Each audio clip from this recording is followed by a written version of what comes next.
It's Red Eye Radio. Gary McNamara and Eric Harley talk about everything from politics to social issues and news of the day. Whether you're up late or you're just starting your day, welcome to the show. From the Uniden America Studios, this is Red Eye Radio. Hello and welcome. He is Gary McNamara. I'm Eric Harley. Let's make it a Tuesday. Gary, how are you? Not bad, and I was thinking about what we were talking about in our pre-show meeting, that, you know, the story that came out yesterday. I believe it was NBC that came out with it. That was it NBC or was it Political? I can't remember. That came out and said Biden's going to have shorter speeches. He's because he wishes to be more clear and concise. There's always have been compelling value sets of visions of America. One of those value sets is revenge and retribution. What the hell are you talking about? No, I mean, 4 more years and whatnot. Oh, man, it's every day. The one where he was out there and they're like, somebody's 4 more years, 4 more. And it was like, wow, this is bad, because it was right at the White House. And all I'm thinking they of... couldn't even get the staff to join in. It was, I mean, seriously, it was like watching Office Space, if you've ever seen Office Space, and Lumbergh's birthday party where they're all singing happy birthday to them. That's what it reminded me of. Happy birthday to Lundberg. Yeah. Couldn't they find anyone at the White House enthusiastic about being there for 4 more years?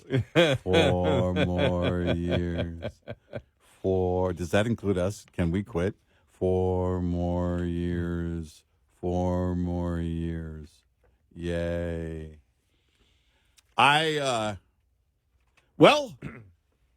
It's not working out so far.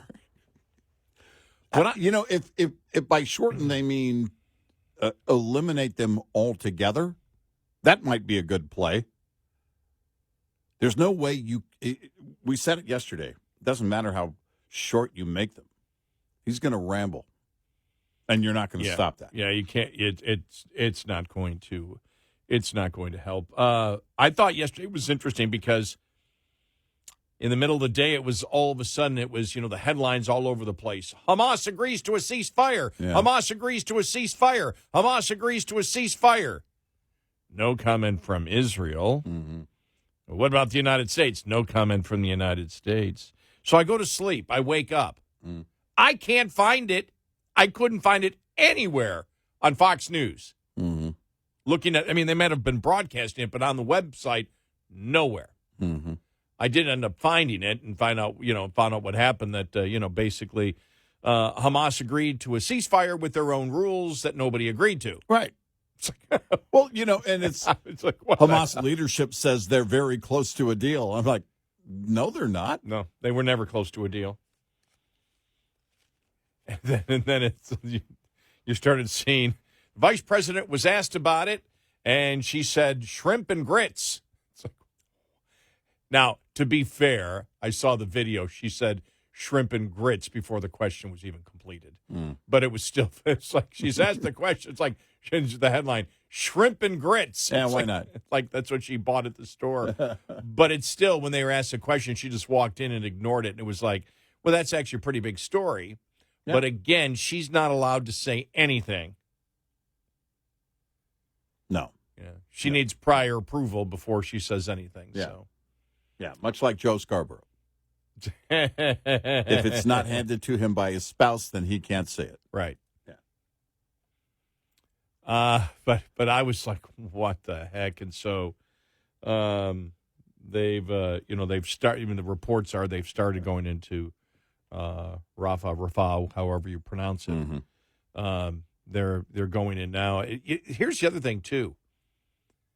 I was telling you that I was watching John Kirby yesterday. In fact, I was going through the audio cuts. Almost every question is, for everything you hear from this administration now, it's no comment, we don't know. No comment, we don't know. Well, wait a minute. The whole story on that came out, and where were Republicans yesterday screaming about and asking questions? I didn't see it. Maybe they were, but I didn't see it anywhere. It did not make even conservative media news.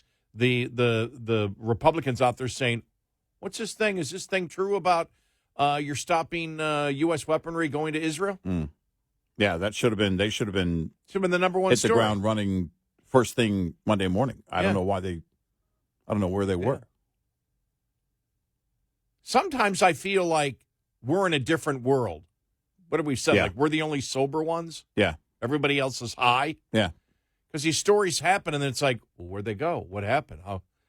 Where's the conclusion of it? And he was asked a question yesterday again. He goes, no comment. Yeah. I won't comment whether it's I won't say whether it's true or not true. It's like no comment.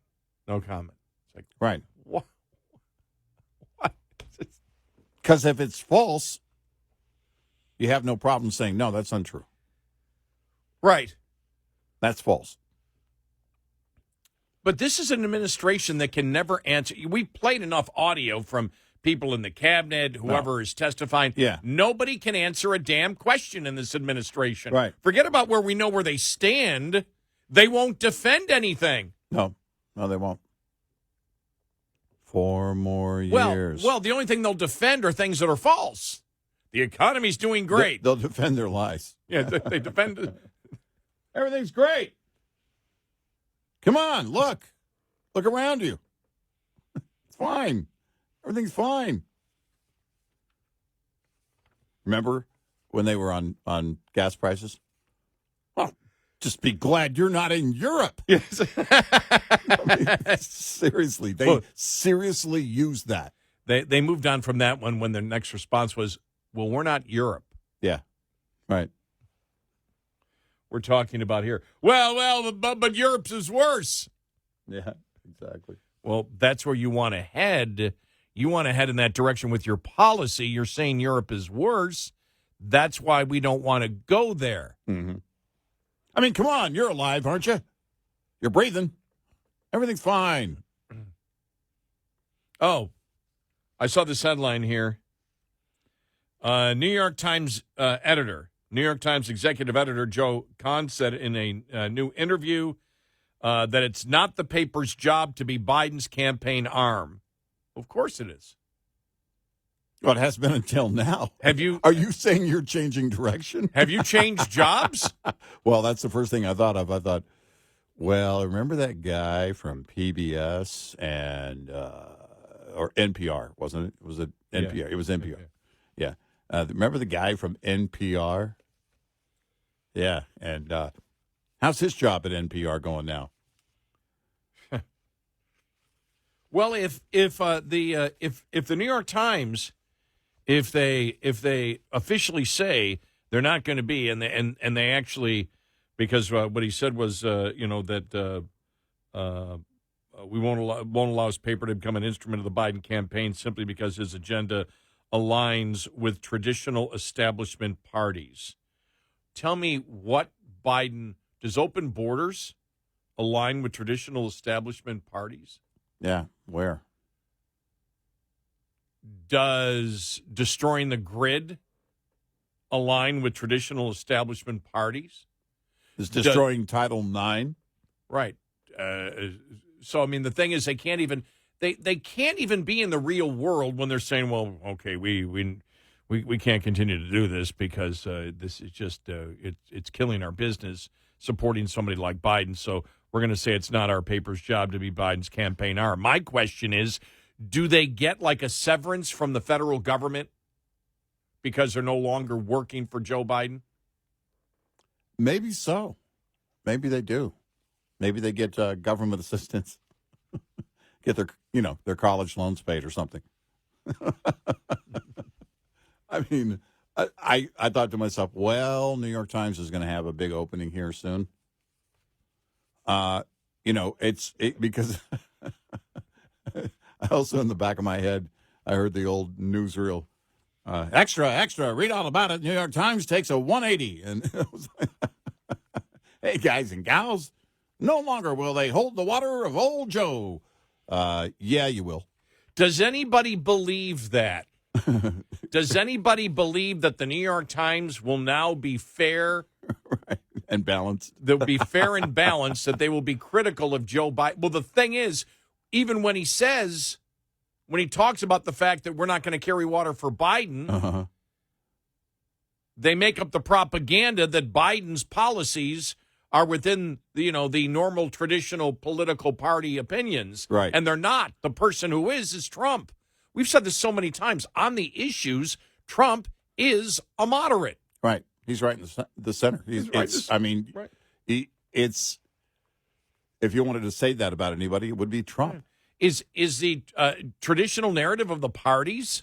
I mean, if you look at history, this is what they're trying to do. It. So is part of it critical race theory, that all white people are racist, that all black people must think the same way? That's identity politics. Is that?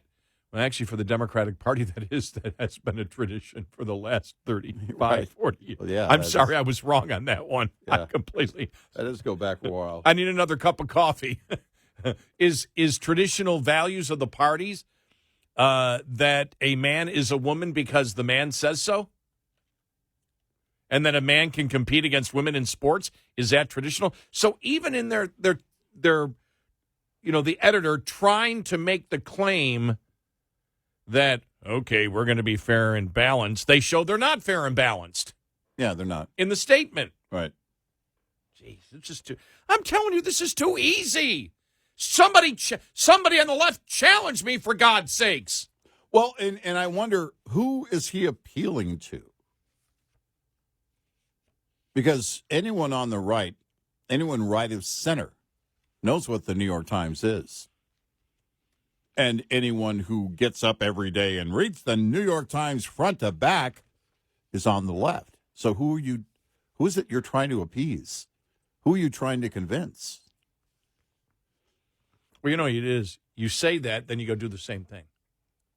Yeah, that's what I mean. I mean, the former editor, when she said in an interview, she talked about every time they had a story about Trump, subscription rates would go through the roof. Mm-hmm. I don't know if that's the case anymore. I'm not sure. But you're driving subscriptions and you're pandering to your base. That's what you're doing.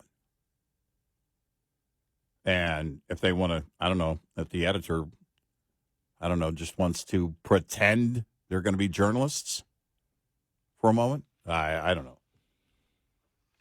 I don't know what he thinks he gains from that, or the paper gains from that. I don't know.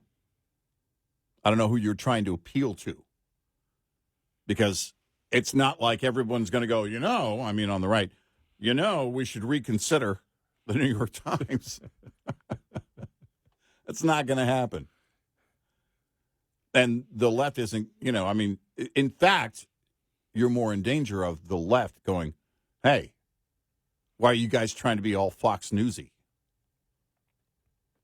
And that's your problem.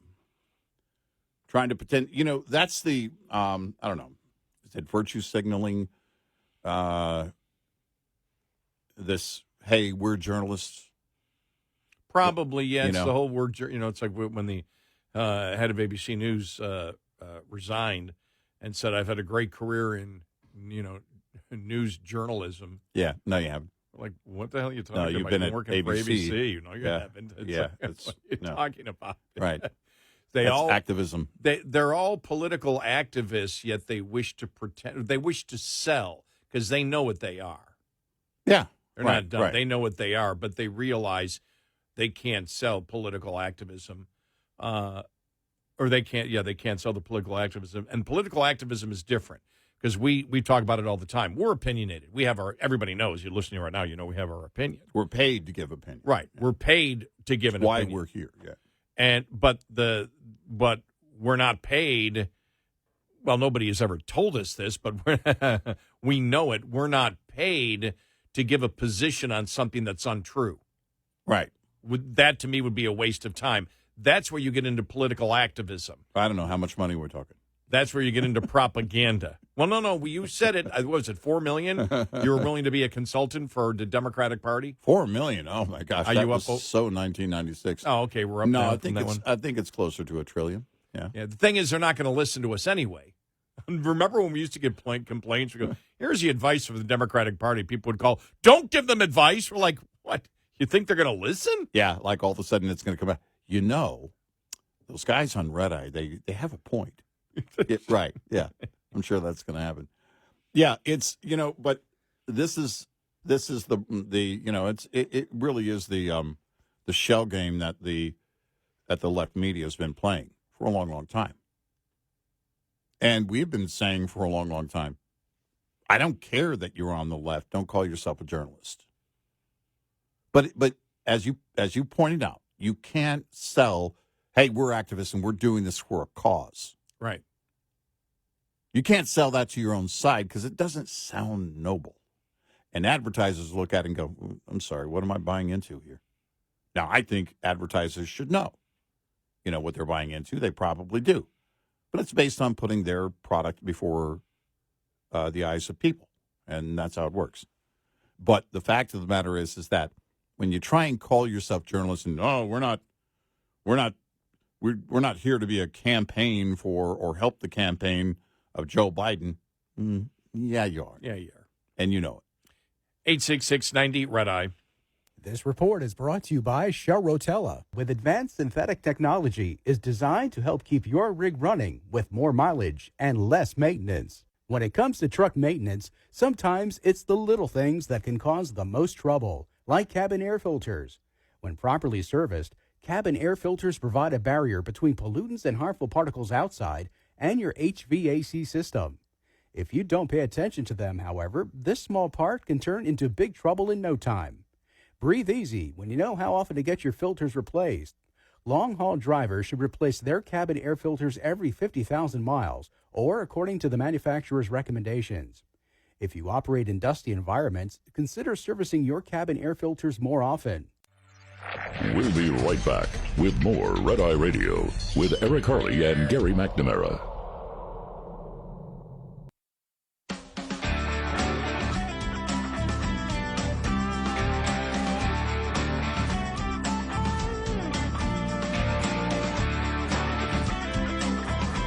It's Red Eye Radio. He is Eric Harley, and I'm Gary McNamara. Now, the Biden campaign, the article that came out yesterday, they want Biden to have speeches that are much more short and concise like this. Mm-hmm. All right? Yeah. This is short and concise. Right to the point. And gets to the message. By the way, how many of you did really well with that $1.9 trillion tax cut that increased? Really good shape, right? Really changed your. Well, you did. Well, that's good. I'm glad to see you're doing well already, and I'm good. But guess what? If you elect me, you're not going to have your taxes are going to be raised, not cut. If you benefit from that. So if you benefited from, boy, they're going to use that. If you benefited from the Republican tax cut, which was 91% of the public. Yeah. And we know because we're part of the 9%, you and I are part of the 9% that did not. Right. But for 91% of the public that benefited from it, that's what Biden said in his own words, very concise, you will get a tax increase. Right. Your taxes will be raised. Yep. According to the president, he needs to be out there being that short and concise every single day. I think he nailed it. Yes. I think he nailed it. He's doing the GOP's job in that moment better than the GOP has been doing it. We're screaming, why can't the GOP get the message across? Well, they're just letting Biden do it, I guess. And that's about as clear and concise. Listen, these shorter, more direct speeches, I think, are working. I believe he's right on point. This is definitely going to have an impact on his campaign. No doubt in my mind.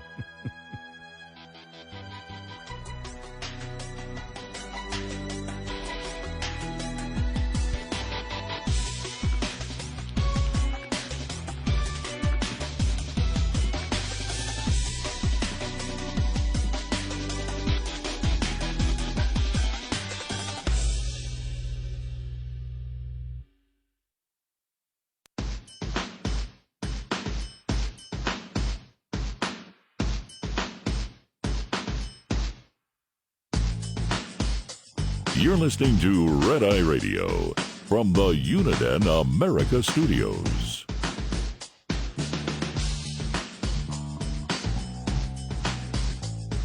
It's Front Eye Radio. He is Eric Harley, and I'm Gary McNamara. I just love this here. Mm-hmm. The ex-CNN reporter frets over dinner she had with closeted Trump supporters.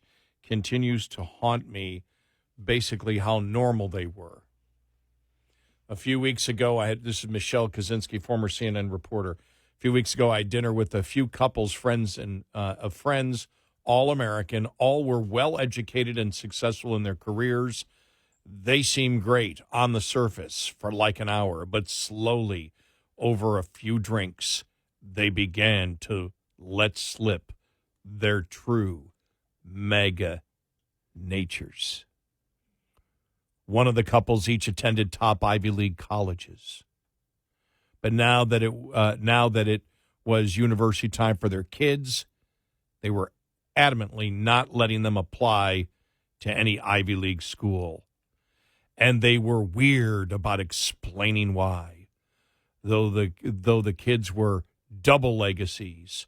Okay, moving on. The next crew suddenly busted out with air quotes when mentioning climate change. Again, these are otherwise smart people. Not scientists, clearly, but educated. And the dude took seething umbrage when my friend mentioned the damage Trump had done and vowed to continue to do. The others, when they realized that a few in their presence came armed with actual facts,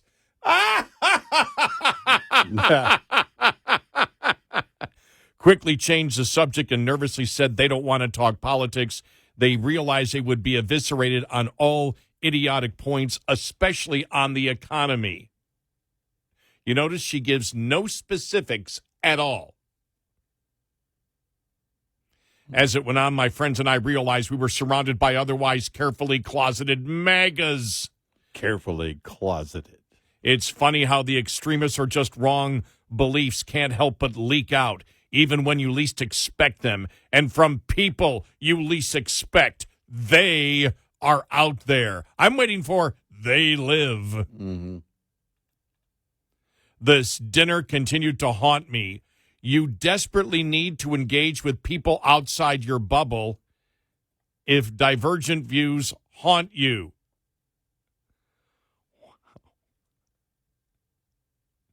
You notice no specifics of any conversation, of any arguments had.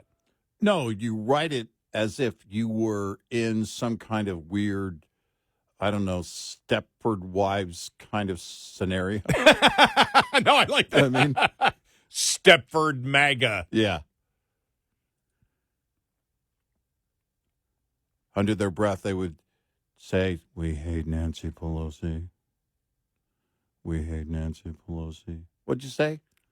I said, "Could you pass the salt, please?" You know, the best thing is, you go to their X site, and it's like the first person that's listed, that's following her, Bill Kristol.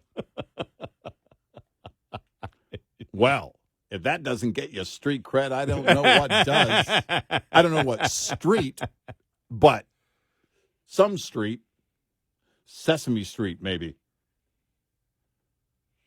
Yeah, we've said this, that, again, she claims that she's willing to argue and debate, but she didn't in there because she brought up no specifics. Well, no, she writes in this ominous tone. Cryptic way, in a cryptic way. Her car broke down on a hillside, and she walked up to the castle, and these charming folks welcomed her in and fed her dinner, and then all of a sudden revealed that they're Trump supporters. Well, I can give advice for anybody, who may consider themselves a Trump supporter and or conservative, how you can end all these arguments very quickly.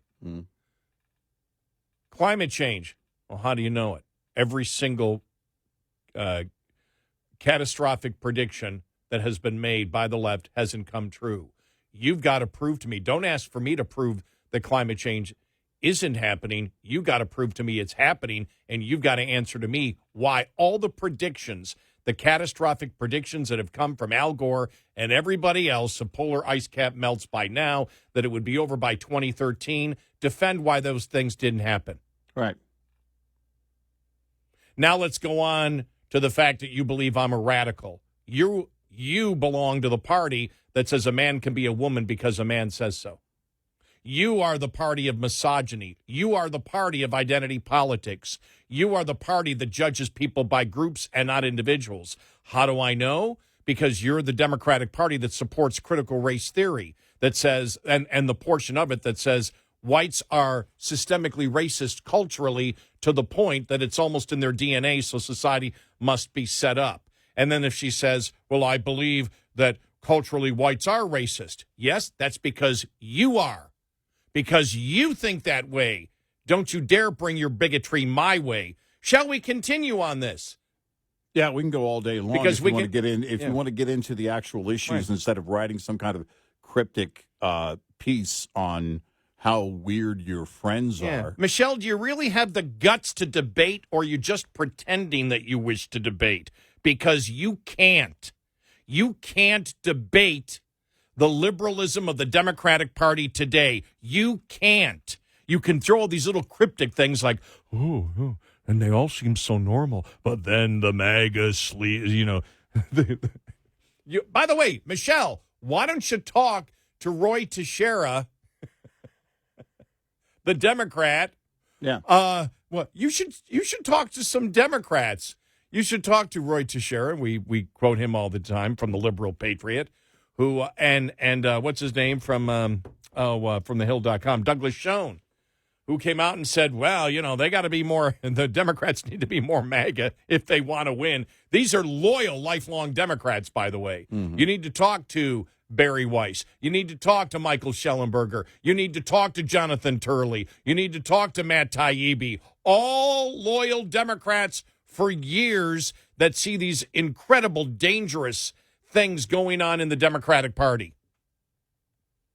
Forget about talk. You need to talk to your own. You need to talk about why you've got a president and a director of Homeland Security that for years was saying that the border is secure when we all knew that it wasn't.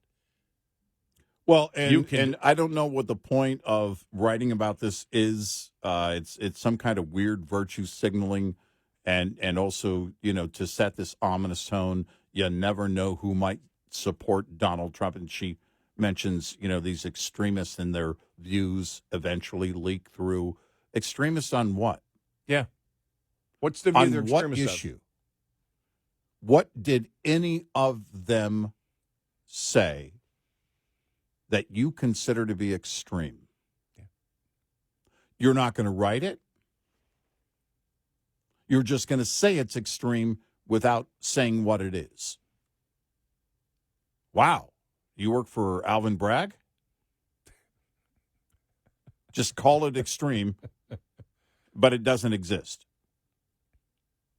If you can't make a point, you got no point in writing this whole thing except for to try and scare people. You don't know who they might be. It could be friends. It could be family members. And they just seem perfectly normal. You know something? I hear the theme from Jaws in the background. Yeah. as you were saying that. Yeah. Yeah. Yeah, I mean, that's the thing. Is that you're supposed to believe from that, oh my gosh, these are extremists in hiding, closeted Trump supporters. All right. Okay. Now, we talked about over the years the whole silent majority thing. Oh, we don't get to measure that until after November 5th or whenever the results come in. And we don't know to what extent, if it's even a majority. We have no idea how many people might vote for him. But the fact of the matter is that the left, if you look in every direction, the left right now fears Donald Trump. They fear him winning again in a big way.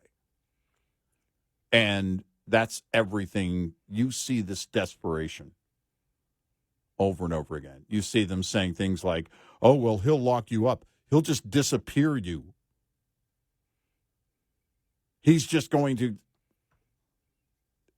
Okay, who's being the extremist now? You want to talk extremists? We can sit there on the issues and based on things that people on the left have said, and we can point it out and say, that's extreme. By the way, first response to her, tell us about inflation. I love it. Exactly. You know, and that's it. They don't have anything, and so they just throw out. They have to make it up. What she did is she conjured up this thing without bringing any facts to it. And then she writes here, any engagement with MAGA, this is another tweet from yesterday, any engagement with MAGA clowns generally elicits these default responses. That's fake. That never happened. But what about? Step 2, add in some economic facts, evidence, historical context, or a reminder of actual events, and the meltdown truly begins, underbelly exposed. Again, no specifics. Right. And that's what most of the responses are. Tell us about inflation. Right. You know, well, tell us about the issues that these people espouse, that or the opinions that they espoused, and what makes them so extreme. He said, I'm going to go out. Here's another one. I'm going to go on a limb and assume that engagement with MAGA clowns means a presentation of a cascade of false premises as an opening position. No wonder your friends don't want to talk or dine with you anymore. Yeah, exactly. And then, I'm sorry, but did you just accuse other people of having a meltdown? Yeah, right. I love that. That's perfect. Oh, my gosh. Oh, just so great. Oh, wow. And, again, this is virtue signaling, the arrogance of virtue signaling without any specifics or actually saying that we deal with the facts without ever talking about the facts and the specific facts that you wish to debate. Right. Michelle, that's called cowardice. It is. You're absolutely being a coward. You're going to position people without stating what their positions are. Yep. If they said something on an issue that you believe is extreme, then out with it. 866-90-RED-EYE. We'll be right back with more Red Eye Radio with Eric Harley and Gary McNamara.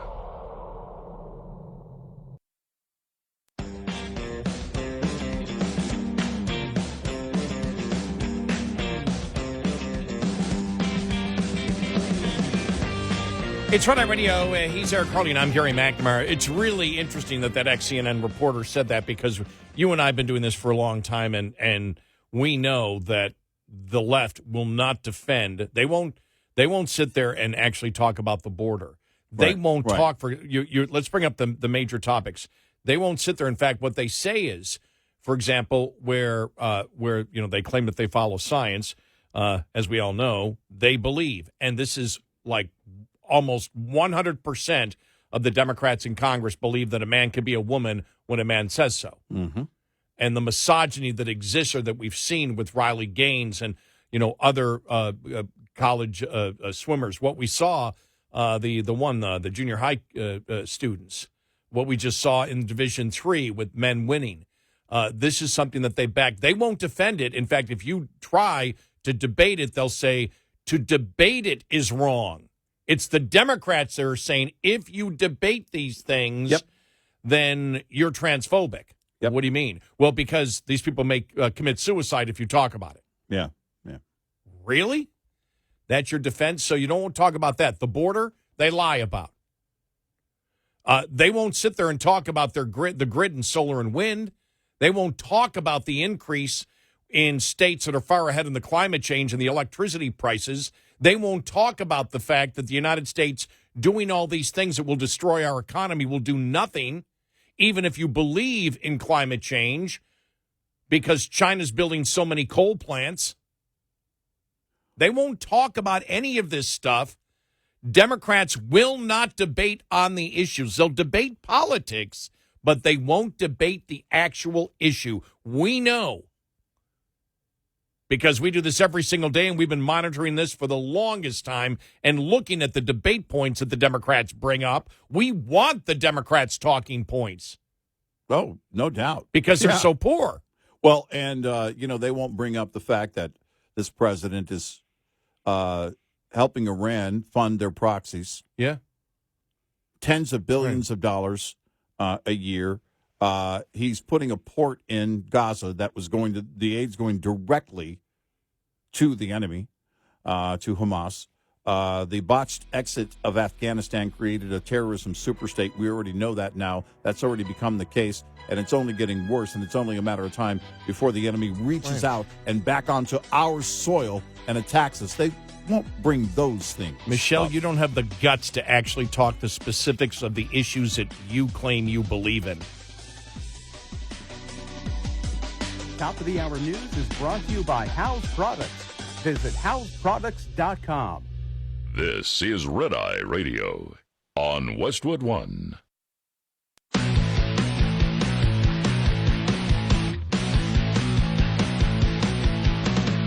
Now, it's Red Eye Radio. Gary McNamara and Eric Harley talk about everything from politics to social issues and news of the day.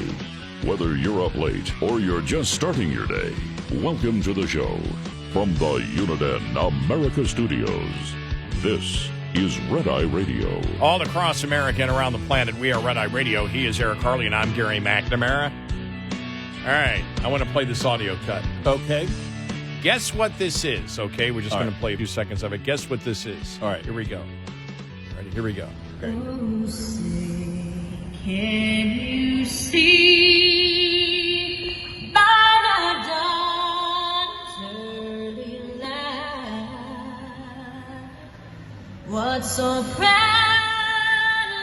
we hailed at the twilight's last gleaming, whose watchtops and bright stars. All right, what that is that is the Harvard encampment where you have protesters that are camping out there, pro-terrorists. And so the opposition pro-American, pro-Israel people are pumping in the Star-Spangled Banner while they sleep. Just to annoy them.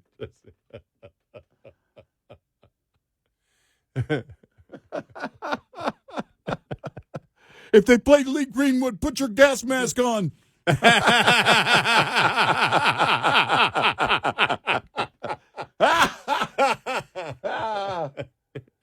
That's just beautiful. I love it. Is I love it. some Nugent and Kid Rock next? There you go. Yeah. Is it appropriate to play Stranglehold, or is that insinuating violence?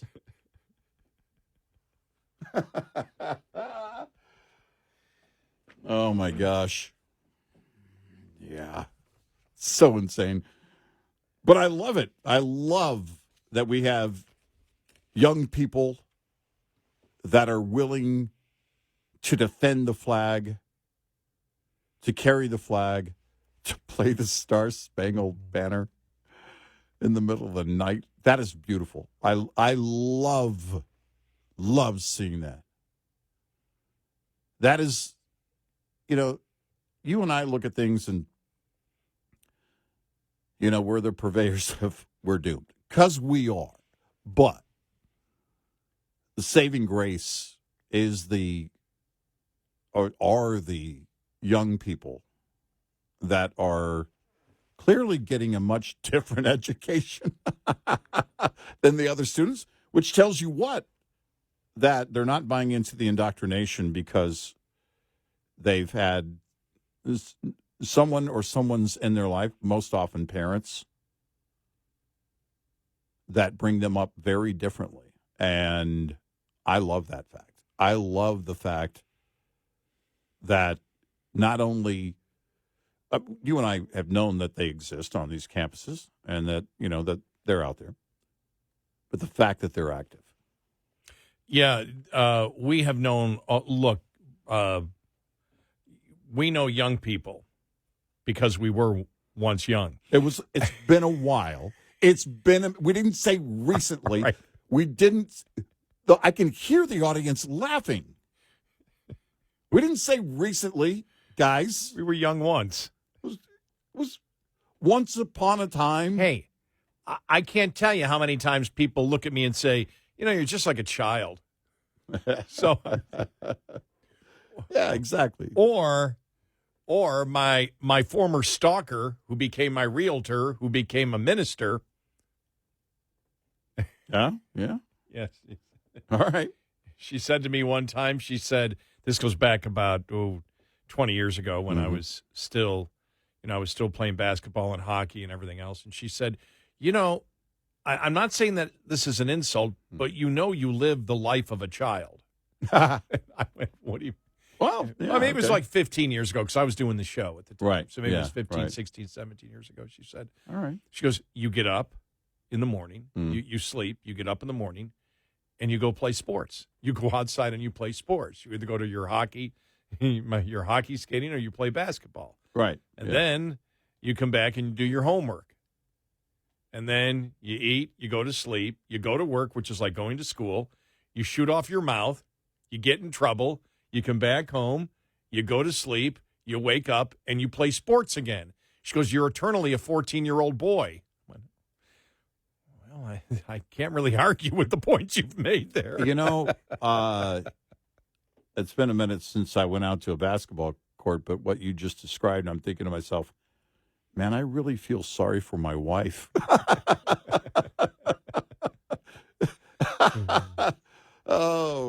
There was a comedian that said one time, my wife said to me, did I marry you or did I have you?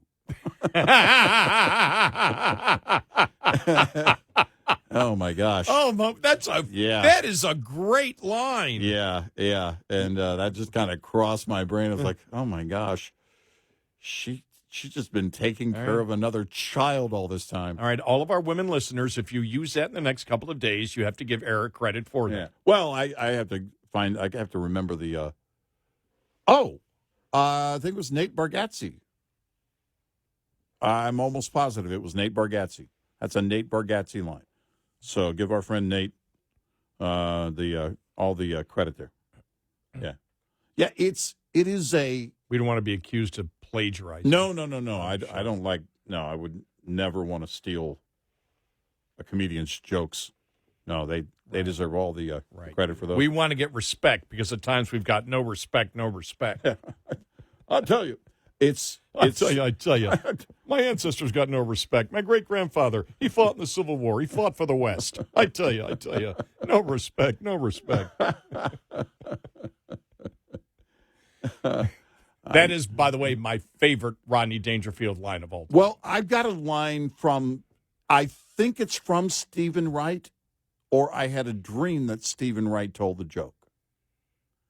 And I still don't know. I'm trying to find out. If it's actually, I think it's one of his lines.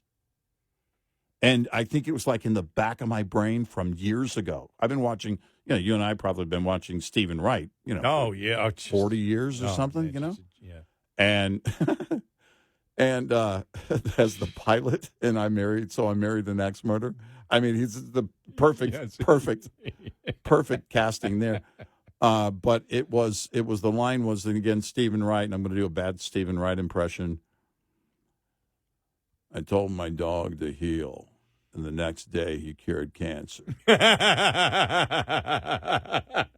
And I know that's got to be his, and that I didn't dream that.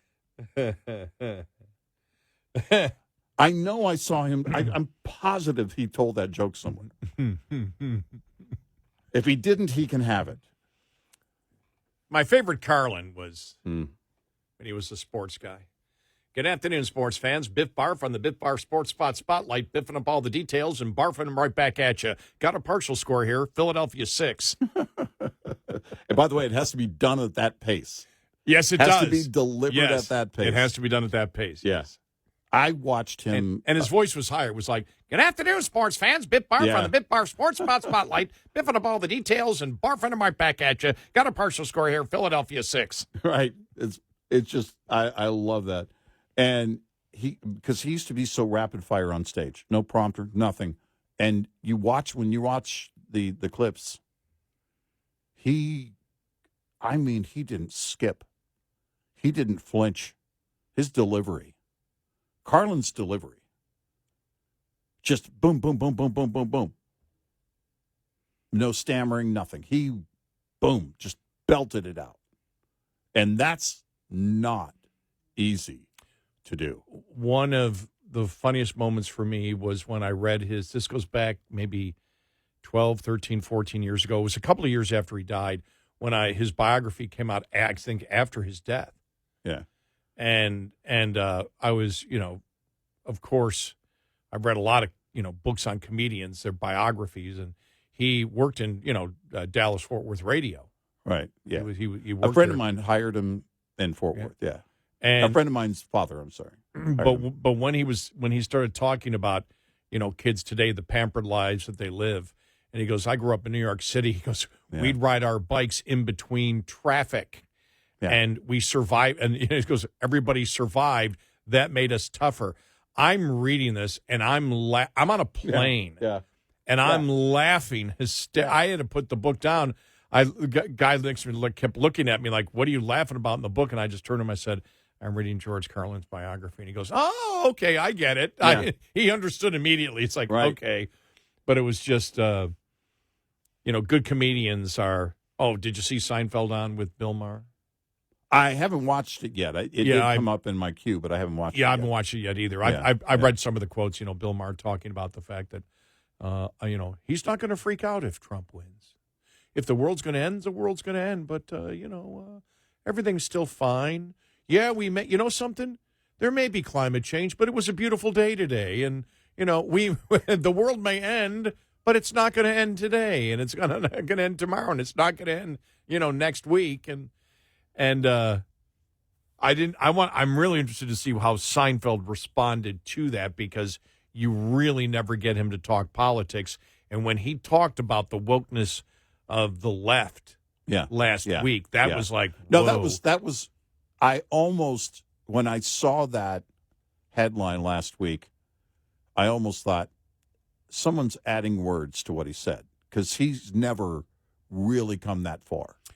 Did the response and the insanity of the hate mail that he received by going to Israel and defending Israel, was that the final straw where Seinfeld said, okay, I can't hide behind comedy anymore. Well, I have to bring up the politics of which side believes what? Remember, it was about the time that we came to the network, and he said, he came out and said, I can't do universities anymore. I can't do shows at universities. He says, it's just become too crazy. And we often say on this program, everything goes back to Seinfeld, and all the examples we've, used from the show and everything else. But you look at it, and in terms of where the left has gone and what has been controlled and what they're trying to control, what they're trying to do, and then the backlash, it wouldn't surprise me if that's the case, because he talked openly about the, trip to Israel. Mm-hmm. And how dare you in today's world, which is, by the way, very mundane. And for many of us that haven't gone, that would one day like to go, you look at that and go, okay, yeah, I'd love to know more about what their experience was, mm-hmm. So in the past, it was one of those kind of, okay, I understand, it can be a very somber, sobering experience, is the way people have described it to me, whether you're Christian or whether you're Jewish. And so you kind of listen with a very, intent, purpose to what the person is saying and how they describe their trip. Well, today, you can't have any of that. And again, it's should be kind of a mundane thing or something that we're interested in saying, oh, that's interesting. Okay. He says, he went, he's Jewish. This was his experience. But the left can't have that anymore. Their extremism, their hatred, their anti-Semitism rules the day. And their pro-terrorism. Yeah. You know, what I find fascinating is, all right, so I'm defending a modern Western democracy that has checks and balances, and you're telling me that I'm evil and I need to support a terrorist group. Is that Right. the binary choice that I have? Right. Is that what you're telling me? Right. Because that's what you're telling me. Well, Israel isn't perfect.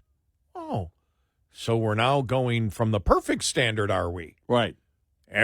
So my side has to be perfect, and your side has to be genocidal maniacs. And there's some type of moral equivalency there. Right. If my side is perfect, then there's a moral equivalency to your genocidal maniac narrative. Oh, okay. Well, Okay. That's a logical thing. Makes perfect sense. Perfect sense. Yeah. Makes perfect sense. When you boil down to it, that's what it is. No, that's exactly what it is. It's insane. Yep. 866-90 Red Eye. Brought to you by FPPF, Fuel Power Max. After fuel, an owner-operator's second biggest variable cost is tires. To save, get as much life out of them as possible with good habits. Maintain proper inflation. It's free and easy, yet it's the highest saving maintenance you can perform on the truck. Improper inflation is by far the greatest reason tires fail early. Perform routine maintenance. If a technician can by hand initiate irregular movements in tie rod ends, kingpins, wheel bearings, and torque rods, that spells trouble. Fight irregular wear by replacing suspension components. On the steer axle, change your shocks at least as often as you change your tires. On the drive axle, replace shocks halfway through the tire's life, and when the tires are changed too. Finally, employ good driving habits. You have full control here. More conservative driving over rough surfaces helps reduce wear. Speeding, hard braking, curbing, and tight turns cause tires to wear fast. On the other hand, steady acceleration, braking, and steering can extend the life, saving a bundle. Owner-Operator Business 101 is provided by Overdrive's Partners in Business program. Go to overdriveonline.com to the Partners in Business section on the website for more details on this and many other topics. Brought to you by Shell Rotella. With advanced synthetic technology is designed to help keep your rig running with more mileage and less maintenance. Coming up, more with Gary McNamara and Eric Harley. It's Red Eye Radio.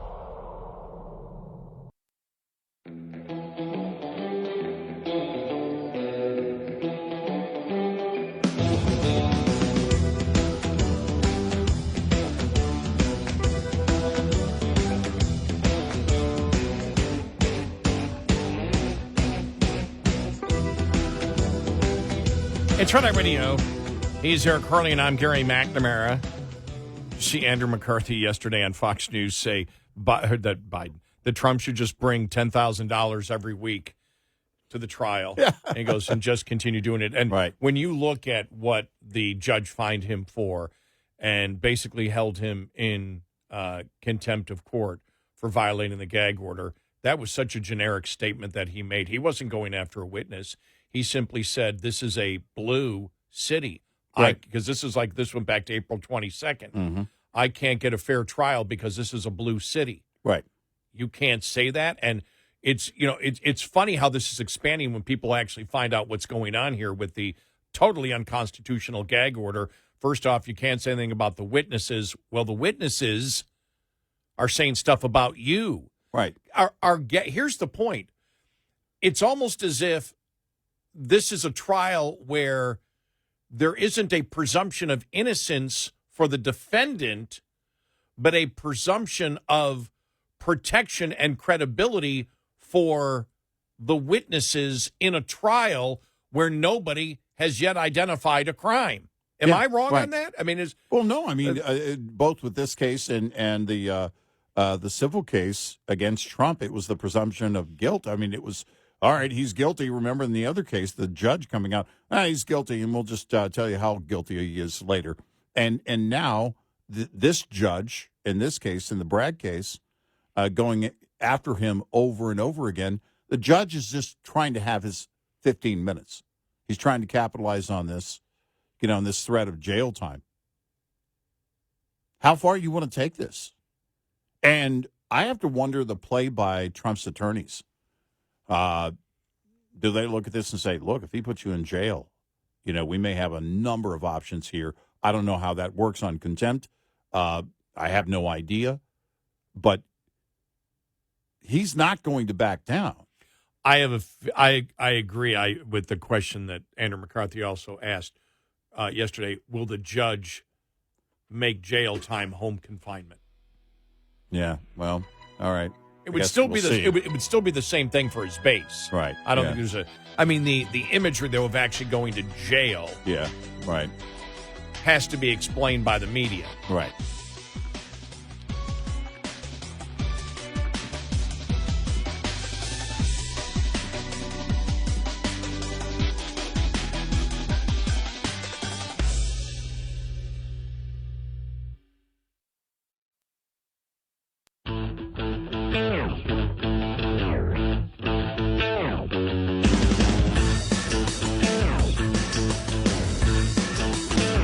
Bringing on the chaos. Gary McNamara and Eric Harley. Red Eye Radio. And he is Eric Harley, and I'm Gary McNamara. Welcome and good morning. It's just reading here, Andrew McCarthy. This is wrote this last night. Judge Merchant's threat of detain Trump for contempt. Is home confinement an option? Said so far Merchant has stuck to the fines, which are not apt to deter a billionaire who is running for the nation's highest office. The Times reports that the Trump campaign is already fundraising off Merchant's threat of imprisonment.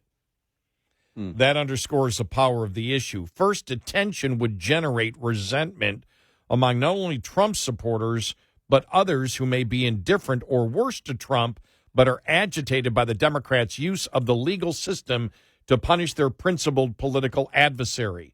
Second, detention would draw more attention to both the ridiculous case brought by Manhattan's elected progressive Democratic prosecutor, whose usual default position is to shun aggressive prosecution, at least when serious crime is involved, and the political bias of Judge Merchant, who got his spot on the bench in a Democratic Party-dominated system, who made a small dollar donation to the Biden campaign against Trump in 2020, and whose daughter is a progressive operative running a political outfit that provides campaign services to high-profile Democrats, including Trump's nemesis Biden, Vice President Harris, and Representative Adam Schiff. The potential detention issue also illustrates a rarely noticed aspect of politics in our federalist system. While Democrats nationally and Manhattan Democrats have lots of common ground, including intense opposition to Trump, their interests are not identical. To the extent of any detention of Trump would help Trump politically, that is bad for the Biden campaign. It is not, however, bad for Bragg insofar as his political ambitions in New York are concerned. To win the DA post, Bragg campaigned on his long record as a high-ranking lawyer in the state attorney general's office of using state power in a punitive way against Trump and his business empire. It is awful for the country that such unabashed politicalization of law enforcement is a credentialed rather than a disqualifier. It is simply a fact, however, that progressives approve of the process is the penalty. The public in blue states and big blue cities is inclined to reward progressives such as Bragg and State Attorney General Letitia James, who vow that if elected, they will use the powers of their office against people, entity, and causes that progressives despise. Consequently, even if an order detaining Trump for contempt cold damages Biden, it would be a coup for Bragg. He will be rewarded by New York Democrats for sticking it to Trump, even if Trump somehow beats the case at trial or on an appeal. That is why Bragg's office is encouraging Merchant to incarcerate Trump, even as that prospect must unnerve the Biden campaign. The logistics of detaining Trump would be challenging, to put it mildly.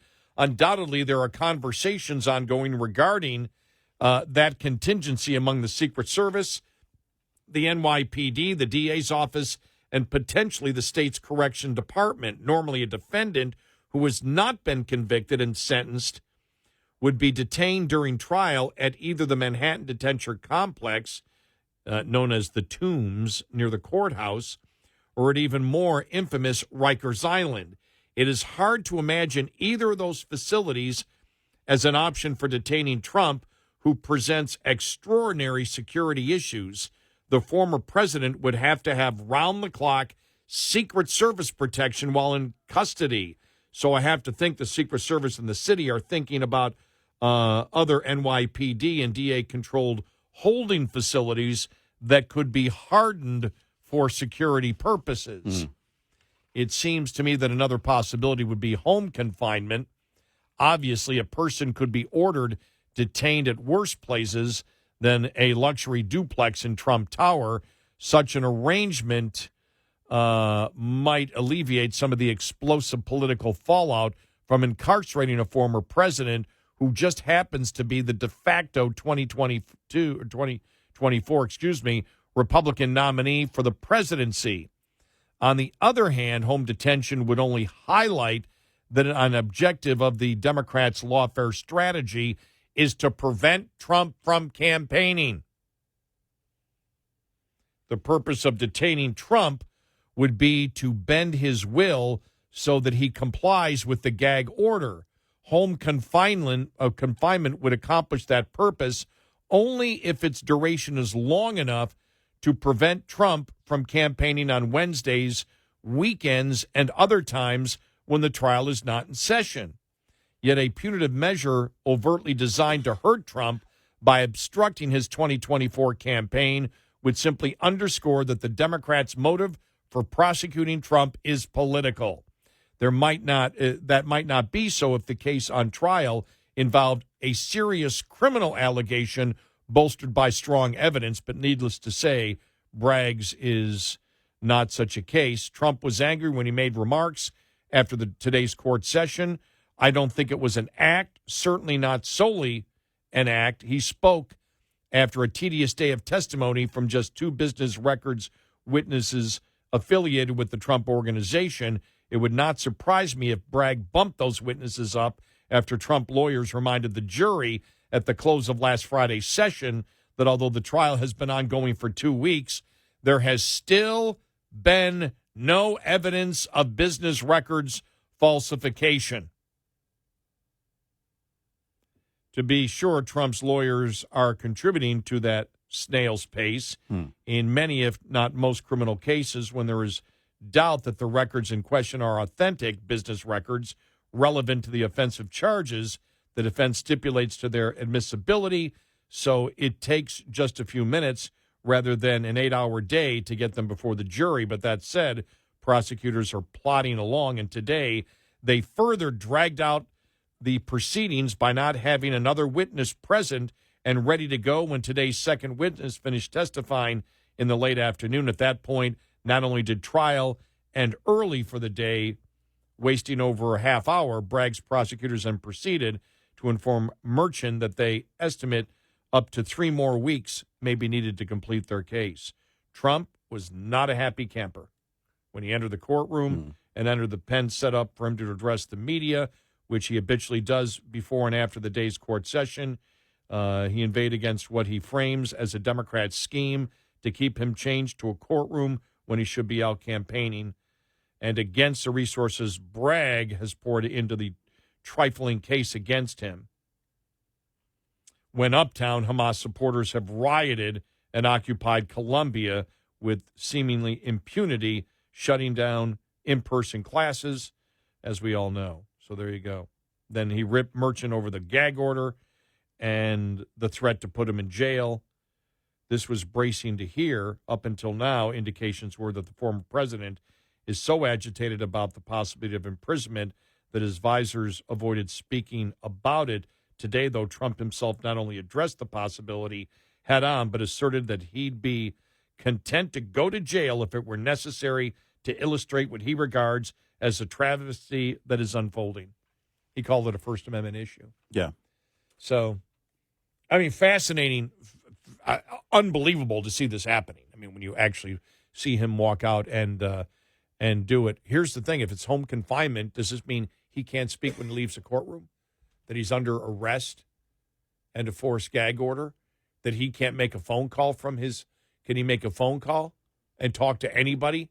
Can he do a video interview? Can he do a anything? video? Right. Yeah, I guess it depends on how they word the order. And can he have a spokesperson speak for him? Somebody from the campaign? Is he allowed to continue campaigning? Can he have his campaign head in there as campaign chief, who then could go out and say, "This is what's happening to Trump, and this is wrong"? You know, if he's in jail, you can't. If you're in jail, you may not be able to have anybody visit you. If the judge, where am I wrong here? If the judge says you can't use a surrogate to speak for you, and you're in jail, and we don't want anybody to visit you. Yeah, if the judge says that, then you're shutting it down.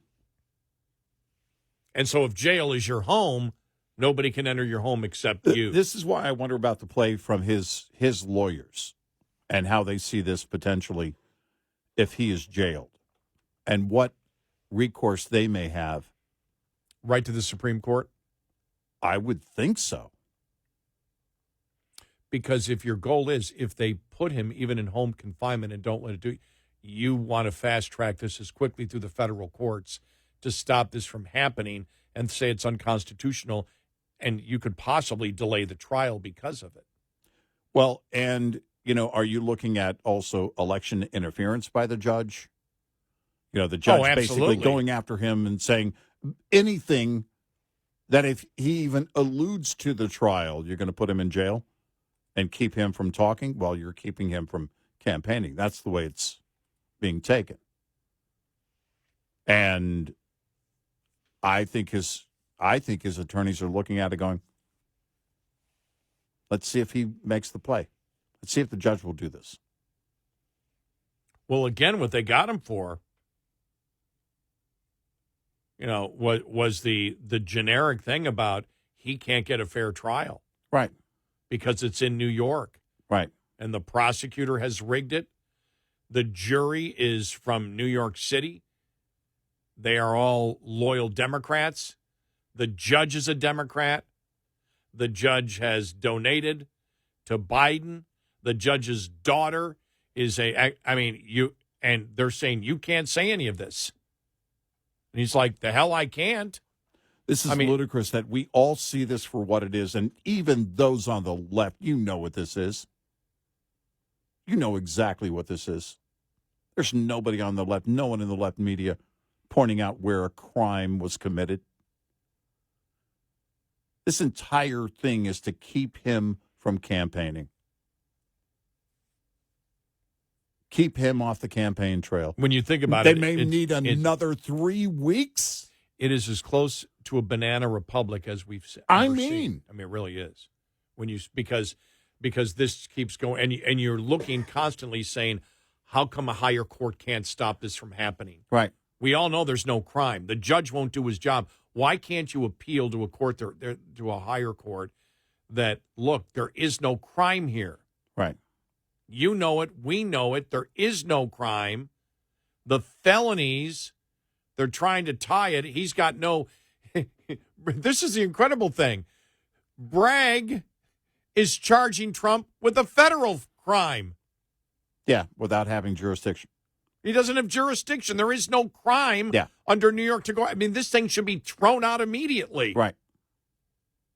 And it's like everybody, and the left just pretends, oh, no, there's something there. What? Well, he can't tell you, but there's something there that's bad. Tell me what the authority is. Tell me where he gets that authority. The left knows this, and they just allow it to go on. It doesn't matter. It serves a purpose. They really don't care. Just let the problem is that if Bragg goes on another 3 weeks, think about that. Well, we may need another 3 weeks. They're trying to figure out what to do because they know they haven't even brought up, as I said, the defense lawyers keep saying, you guys haven't brought up a crime yet. We're way into this trial. There's no crime. Where's the crime? You haven't identified what the crime is. Right. You keep bringing people in saying Trump did this, but none of the evidence indicates a crime was committed. We're into the fourth week now of the process, and nobody has identified. The prosecution hasn't identified a crime. 866-90 Red Eye. Lines open for your calls. 866-90 Red Eye on Red Eye Radio.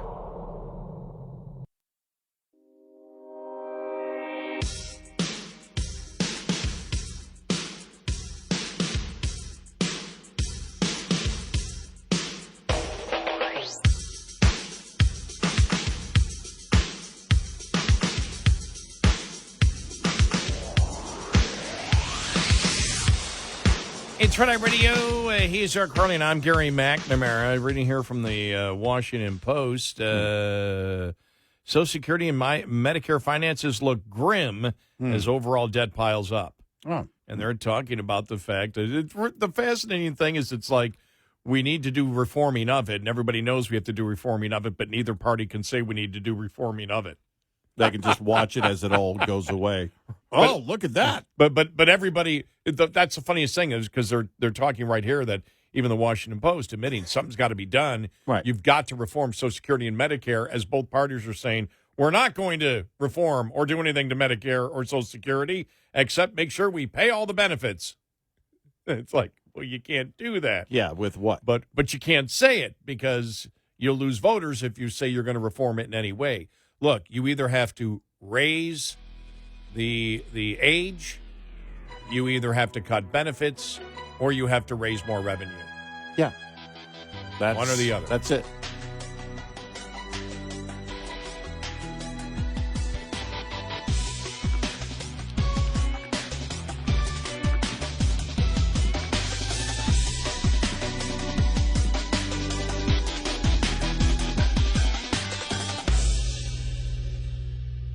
This is Red Eye Radio on Westwood One.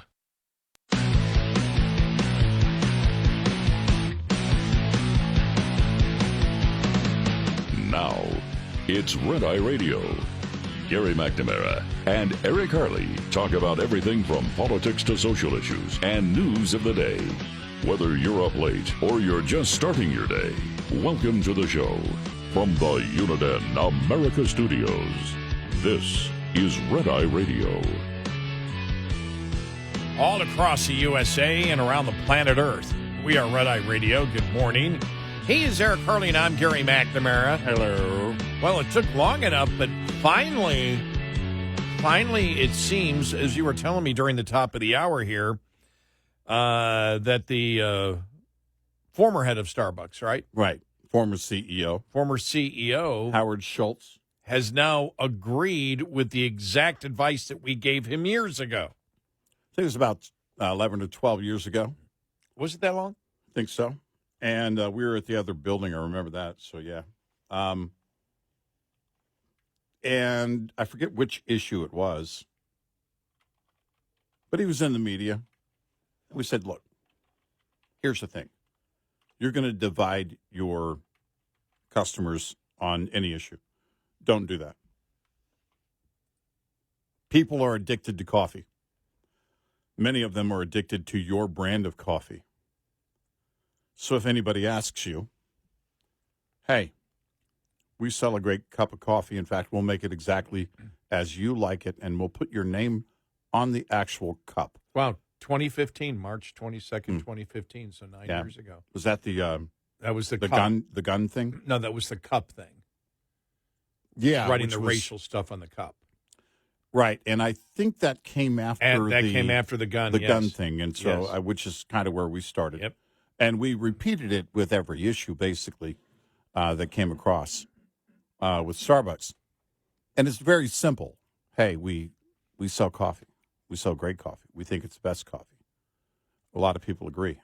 And we can't wait to see you tomorrow. Come on in. We'll make your coffee just the way you like it, blah, blah, blah, blah, blah. And here's the headline. This is from yesterday afternoon at thehill.com. Starbucks needs to refocus on coffee, says the former CEO. We had given him that exact advice over a decade ago, and every issue that came up with Starbucks when he was in charge, we said the exact same thing. And finally, after over 10 years, over a decade, he's finally listening to the idiots overnight on Red Eye. Here's how it reads. Former Starbucks CEO Howard Schultz urged his successors to get back to basics as the company sees failing sales. Schultz said in a LinkedIn post that leaders should focus on spending time in stores and on providing good coffee rather than other management strategies. Which other strategies would that be?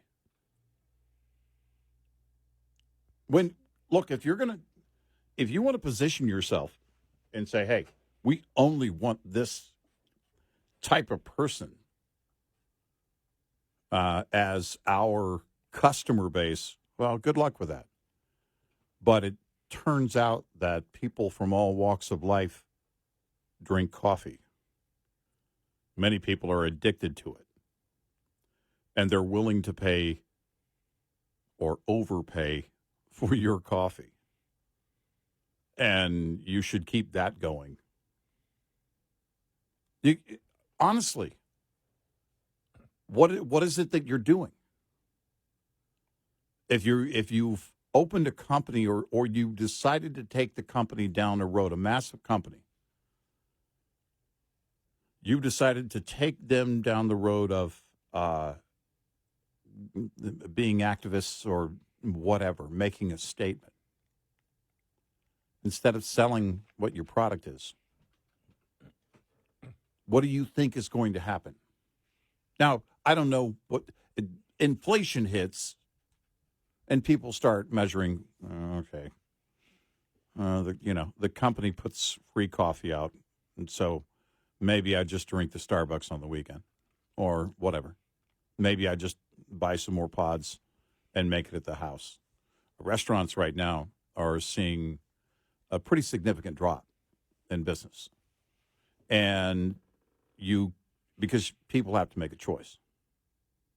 You know, you're trying to stretch that dollar as far as you can stretch it. And things aren't getting better.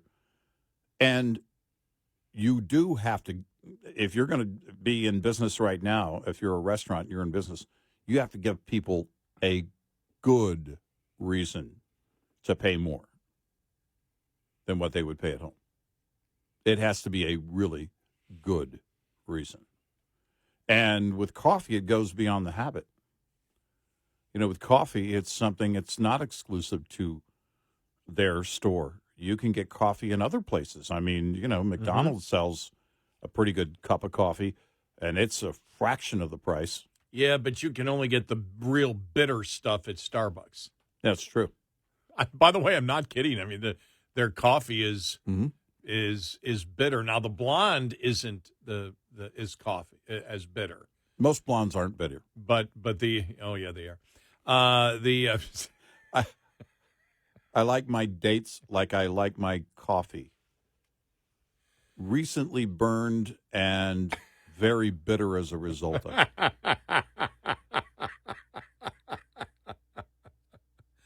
No, their coffee's always been bitter to me. If you the kind of, I mean, I like the medium roast, which both Dunkin' Donuts has and Tim Hortons. Venti Quad Cappuccino. Well, I used to love, whenever I'd go into O'Hare, which I don't have to anymore. I love it, Chicago, but if I can avoid O'Hare and take the direct into Buffalo from DFW, I do it. Yeah. Or go through Charlotte just because of the weather in Chicago at times. But I used to get the caramel frappuccino. See, I've never tried any of those that have they're basically desserts. They're not. Yeah, they're desserts with caffeine.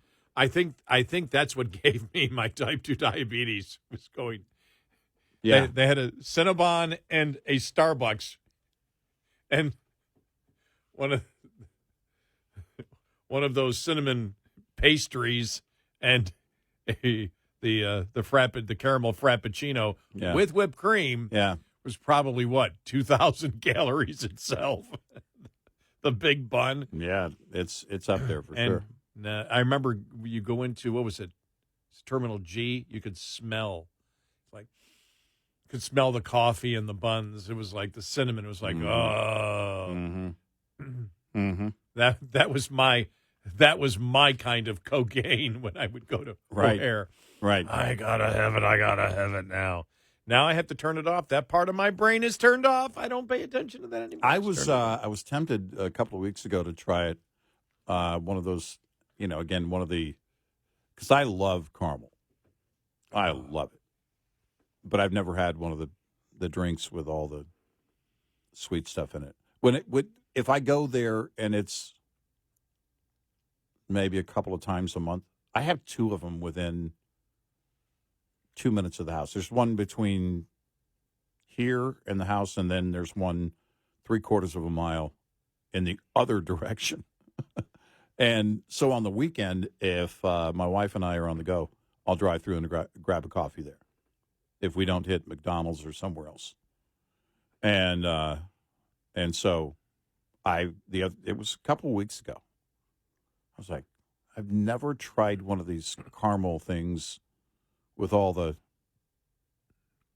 with everything that you shouldn't have in it, and usually it's because if I'm starting my day, that's the last thing I want to do is drink something that's going to want me.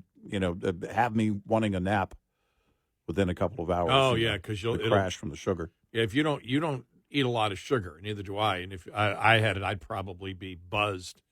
Yeah, the entire day. Yeah, well, I'd be Beavis. For me, yeah, exactly. For me, if I'm going to have the sugar, it's going to have to be later in the day when I'm ready to take a nap, when I'm ready to go to bed.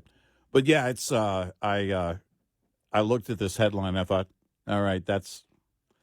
Here we are coming full circle. It should have always been, you and I have talked about it. It happened with Black Lives Matter. It's happened on a number of fronts where corporations believe they're going to capitalize on something that everybody is jumping on, right? And so, they want to appear that like they care. It's corporate virtue signaling. Let's jump on board. Well, going back to 2015, let's talk race. That's Starbucks. Are you kidding me? You're throwing your baristas right in the center of the ring?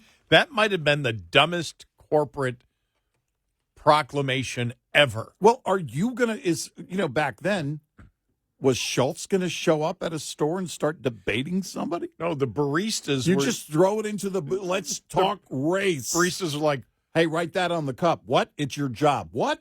Baristas were like, what the hell is this? We just want to give coffee. No, I'm trying to make coffee. You want me to talk to, hey, that pimply-faced kid there that's serving the coffee, have him talk race. Yeah. Have him talk race with the next couple of 60-year-old people that walk through the door. Yeah. I'd like to tell you about race. Yeah. Are you a bigot and a racist? Right. Would you like your cream in your coffee? You bigot. Next thing you know, you have a pro-terrorist protester with a megaphone in your lobby. By the way, obviously, as you can tell by my voice, that pimply-faced kid had not yet entered puberty. Yeah. Or it was you at 26. Where I had not yet entered puberty. Exactly, yeah. Yeah. I don't know how. Nice shot. I don't know how you don't see that. I don't know how it's just bizarre. Well, the guy from His and Hers didn't, and he had to back off. Yeah. You saw how Hims and Hers? What'd I say? His and Hers. Whatever. I'm sorry. I was confusing pronouns with ED pills. Yeah, yes, exactly. Hims and Hers, the online pharmacy where was it Dudum or whatever his name is, But he was like, "Oh, I'd hire these anti-Israel protesters immediately." Yeah. He backed off on it and said, "I love this here." He said Sunday his previous comments offering support for anti-Israel protesters on college campuses were misconstrued by some. Oh, yeah, you got it wrong. Yeah, you got it wrong. You got it wrong, what I said that was so bigoted. In a thread on X, he said he wished to clarify his earlier comments and said he does not support violence, anti-Semitism, or intimidation. Oh, really? Well, yeah, you do. If you said I'd hire them. Yeah. And we told all the protesters, we said, go apply to the company and demand that you get in because that business probably needs, with AI coming in, needs people that are even more productive and efficient. And that's what I sense from all these unlawful protesters on these college campuses. These are the kind of human beings you want in your company to increase productivity and efficiency in order to make more of a profit in the United States capitalistic system. Oh, yeah, I think they're the future of corporate America, no doubt. They might be 40 years from now. Well, somebody's got to program the AI, right? Yeah. That's what's scary. We'll have Kevin O'Leary talked about this yesterday, saying, and exactly what we said. You have just taken at least, and we said with the polling, you could make 70 to 80% that agree with Israel. You've just taken, he said at least half of your customers and said, screw you. Yeah. I don't know why you would want to do that. Yeah. I don't know why Starbucks on any of those issues in the past. But we'll get to why you would want to do that. And now he comes around when he's no longer CEO. Hey, you guys should get back to the whole coffee thing. O'Leary was talking about the hymns and hers. Hims yes. and hers. Right. I almost said his and hers. Hymns and Gary, it's an online pharmacy, not pronoun time. Mm-hmm. Okay, sorry here. Yeah. I had a friend of mine ask me about the pronouns yesterday. It was like, could you, I don't understand. What are they attempting to accomplish? I don't know. They would have to remove their COVID mask and tell you. I was like, I don't know. Talking about the radical transgender movement and the pronouns. I know, She was asking but those are the same people that wear the COVID masks. That's my point. There's no difference. No, they're all wearing. Why are they wearing? If you want to show people that that you're a liberal, be a young person and wear a COVID mask. 866-90 Red Eye. Get in touch with Red Eye Radio, toll free at 866-90 Red Eye.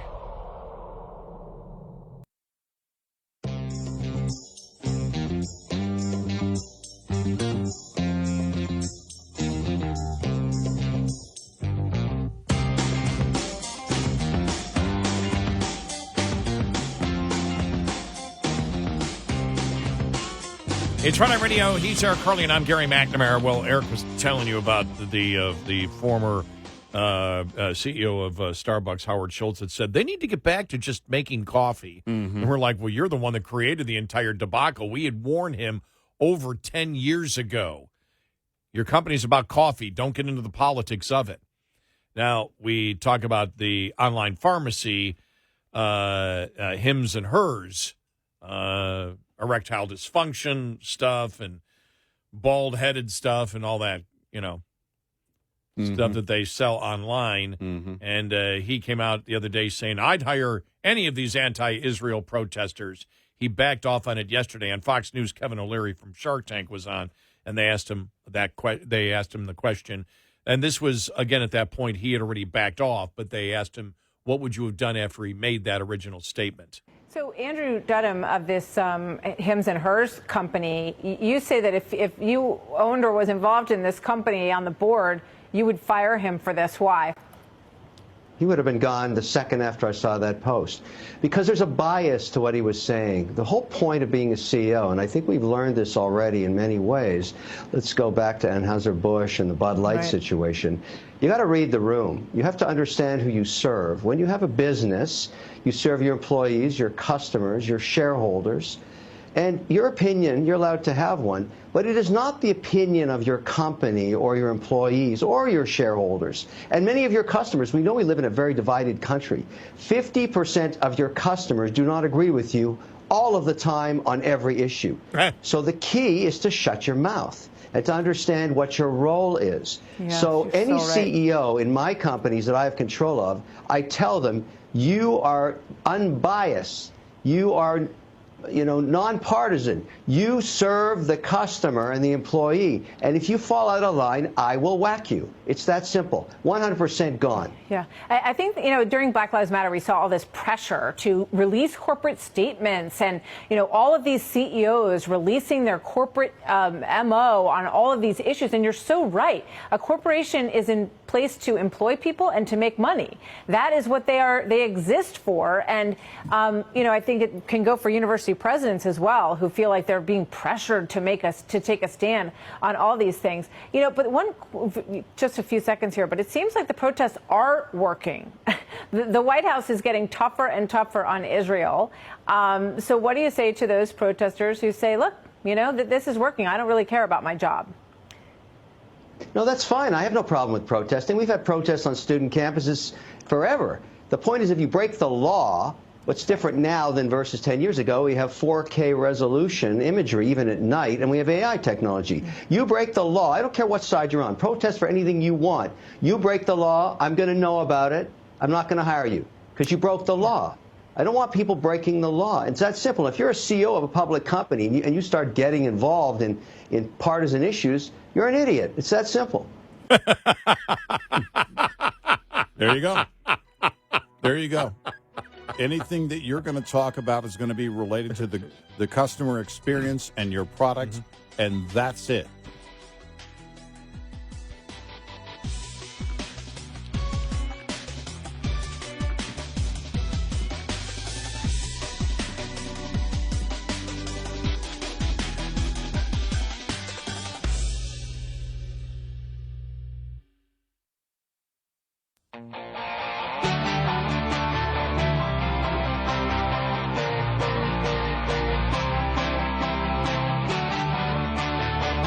You're listening to Red Eye Radio from the Uniden America Studios.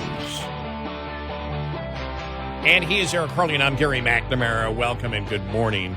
Sorry, I keep chuckling, Kevin O'Leary. Just if you do what the president of Hims and Hers did last week, he goes, "You're an idiot."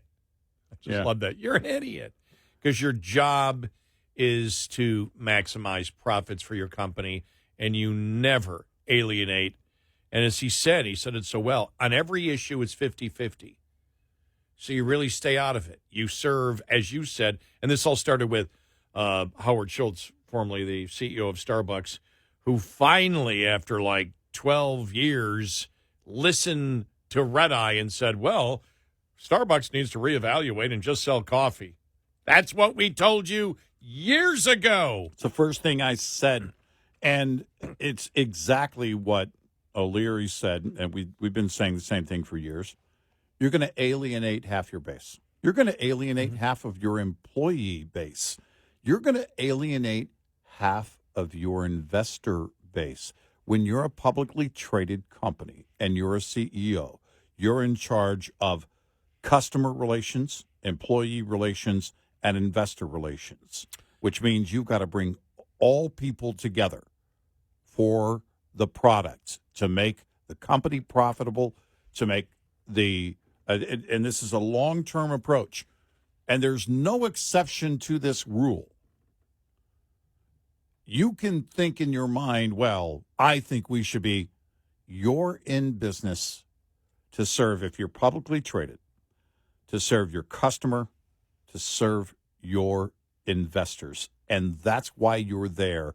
And you do that by putting out a great product. That's why the investors are there, because they think you've got a great product and people are buying it and they think you're going to be profitable. And that's the whole point. It's a very, if you think about it, it's a very basic type of relationship. And I know in today's age, people, well, it's all about the money. Damn right it is. unapologetically. It's about the money. And nothing happens. I don't care what it is. Nothing is funded. The government's not funded. Nonprofits aren't funded. Your cause isn't funded without profits. Well, if you're a CEO, you always can say, I don't want to be a CEO anymore, and I wish to join You can go. a nonprofit or an advocacy group. You can do that. But when you're with the company, you have a fiduciary responsibility by law to your stockholders. That's it. You don't have any other role. And, like O'Leary said, oh, yeah, you can have an opinion. Just shut up about it. And then they brought up, the whole thing with Black Lives Matter. But it started before that because Starbucks really started this whole virtue signaling for companies. Like I said, the idiotic idea. I mean, when he was it his idea also? Will leave bathrooms open for everybody? I think he was still there when they did that. I think, and then they had to stop that because drug users were going in. It was like, okay, we can't do this anymore. And the thing is, liberals are so stupid. We know what's going to happen. Yeah. Like we knew when Colombia said, "Oh no, we're going to negotiate because these people are people of goodwill." No, they're not. No, they're they're pro-terrorist. Well, and you're doing this virtue signaling from your corporate office, while in the case of Starbucks, and in the case of Let's Talk Race, you're throwing your employees onto the front lines of it's seriously. Who does that? I mean, and now you've created this. It's always going to has the potential of being a hostile environment because you've created that, and you're going to write it on their cup. They didn't ask you. They didn't say their name is Let's Talk Race. You decided you're going to write it on. You decided you're going to have your employees write it on their cup. And you need to have a discussion with our baristas about race. Imagine them going. Imagine the manager of the individual Starbucks. What are we supposed to do? This is insane. If they ever handed me a cup with those words on it, I would say, do me a favor. Give me my coffee. That's not mine. That was just. And remember when he did the full page paper? Everybody needs to go out their front door, and they need to look down the street and see. I think it's like and know the race of everybody on the street. I'm like, what are you talking about? This is somebody with a lot of this is, as we have stated. You meet a lot of people on the left, and you wonder why they call you a racist or why they're obsessed with race. It's because they either feel guilt for things they've done. Mm-hmm. They're racist in their heart, so they assume you are. But what I believe is a lot of projection.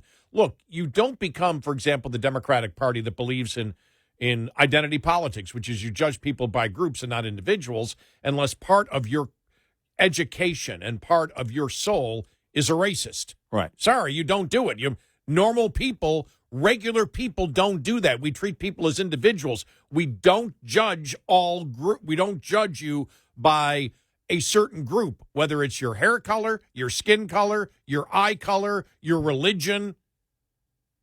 People are individuals. You treat them as individuals. And that's what most people do. And that's not what you get from the left. And that's why he said, because remember you and I said, we don't care. You need to find out on your street and find out the ethnicity, remember, of everybody on your street. Yeah. I'm like, no. They're my neighbors and it doesn't matter. Yeah. I don't care. I don't care even who they vote for. It doesn't matter. I'm going to be friendly with someone. If they're not friendly with me, we may have an issue, but I've never had that to be the case. I'm not going to do what my neighbor did the other day, where she came out on Facebook and said, I want everybody. You could see it in me. You just could feel the anger and rage in here. I want everybody to watch this video of, what's his name? Robert De Niro. Robert De Niro talking about Trump, and you need to listen to the entire thing. And then if any of you still are considering voting for Trump, unfriend me and unfriend me now. It's like, whoa. So it's okay. Like, okay, I always do it. Whenever women tell me to do something, I do it. And so unfriended her, and if she ever asks me, I'll just say, well, I'm just doing what you told me to do.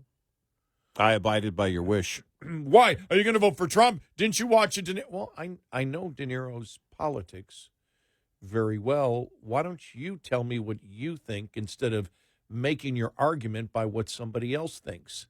Because my whole goal would be not to just win the debate, but to frustrate the hell out of her. Well, I'll put it this way. I'd put it this way. De Niro may have played the Godfather, but he's not my Godfather. Yeah, that's I like that. But so I did though one day look and go. I was cutting the lawn and go. Let me just see. All right, let me check. I realize that now that I'm looking down, as far as I can, the neighbors that I know, I'm a minority. I'm a white male. I'm a minority on my street. Then I immediately called for reparations because I'm a victim of my street. Yeah. Right.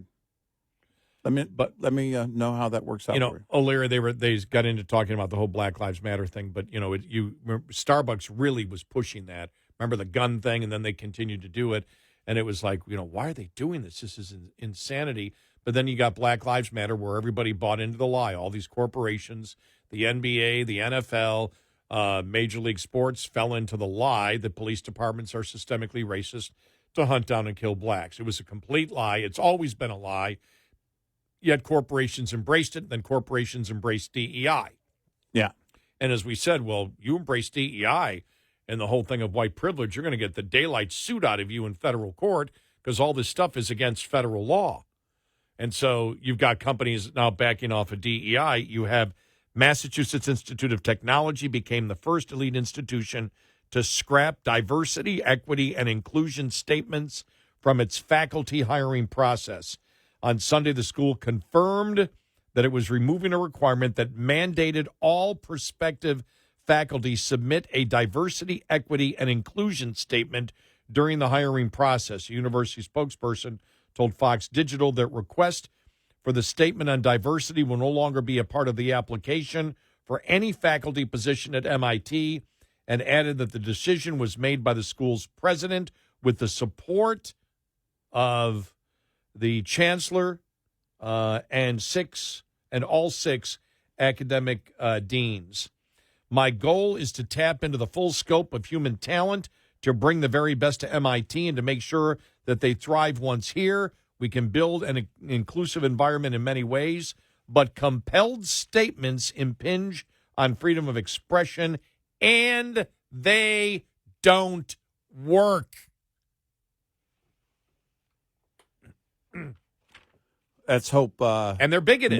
Yeah, exactly. They're bigoted. You and I have talked about, some of the questions that we've seen on DEI statements, and actually read them and said, well, that's bigoted. That's wrong. That's that's stereotyping there. It's really amazing that so much of DEI is actually bigoted and stereotyping and racist. Yeah. In itself. Yeah. Right. And that's what they claim they're against. But once you recognize it, as it did at MIT, it's like, no, we got to jettison this. Well, and it's not going to work for you. It's not going to work for any school in terms of enrollment. It's not going to work for your PR surrounding your school. It doesn't work on any level. This idea that you could come in and reshape things, and that's exactly where the left was going with this kind of policy, so that you could make it what? Okay, well, if you come in and basically you disagree with the way we talk, or don't talk the way we talk, don't act the way we act. This is indoctrination on campuses, indoctrination in corporate offices. It's indoctrination across the board.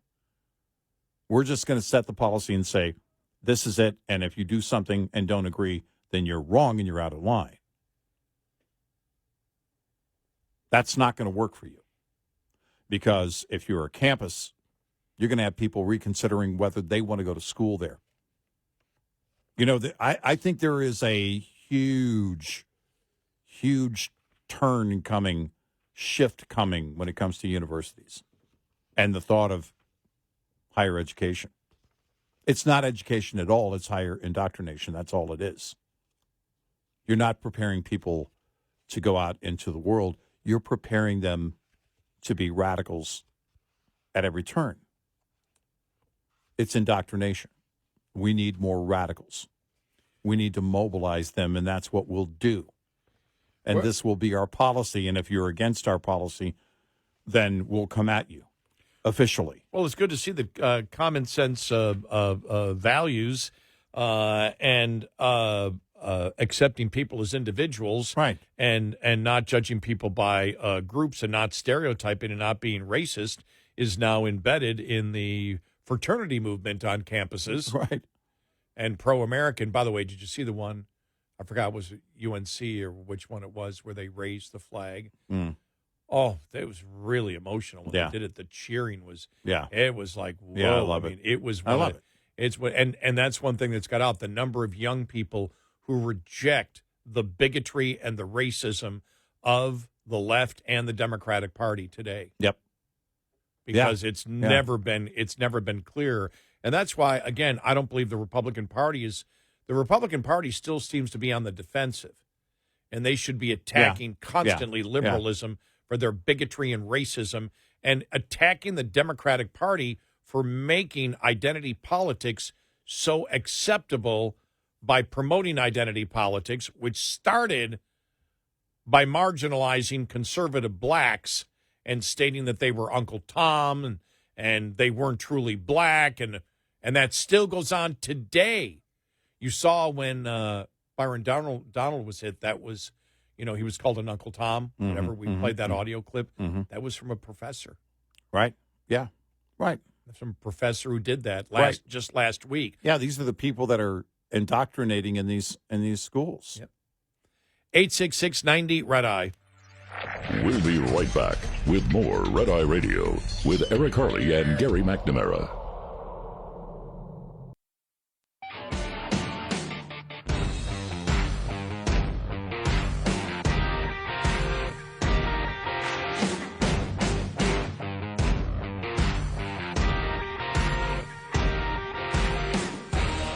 It's Red Eye Radio. He's Eric Harley, and I'm Gary McNamara. By the way, I just happened to see this, and this all popped into my head. It was from the Federalist.com. How to talk to your neighbor about election integrity. And this is from the Republican side on.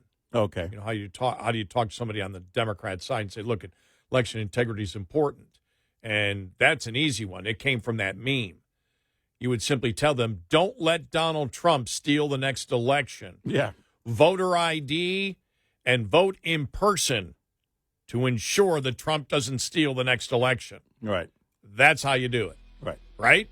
Pretty simple. We've been saying that from the beginning. Right. If you care about the integrity of your vote, well, then you should care from the opposite side, shouldn't you? Mm-hmm.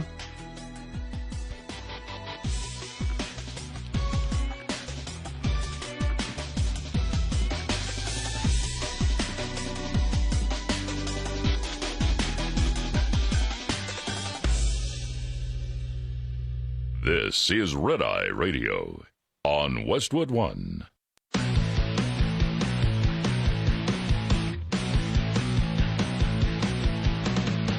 Now, it's Red Eye Radio.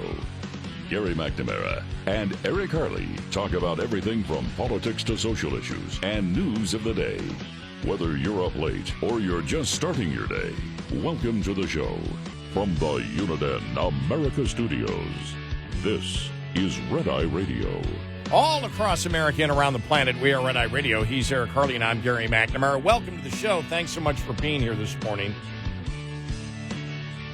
I was thinking, Eric, with all the unlawful protests that we have seen across the country, still that are going on in places across the country today, that not only does it hurt the colleges and recruiting in the future.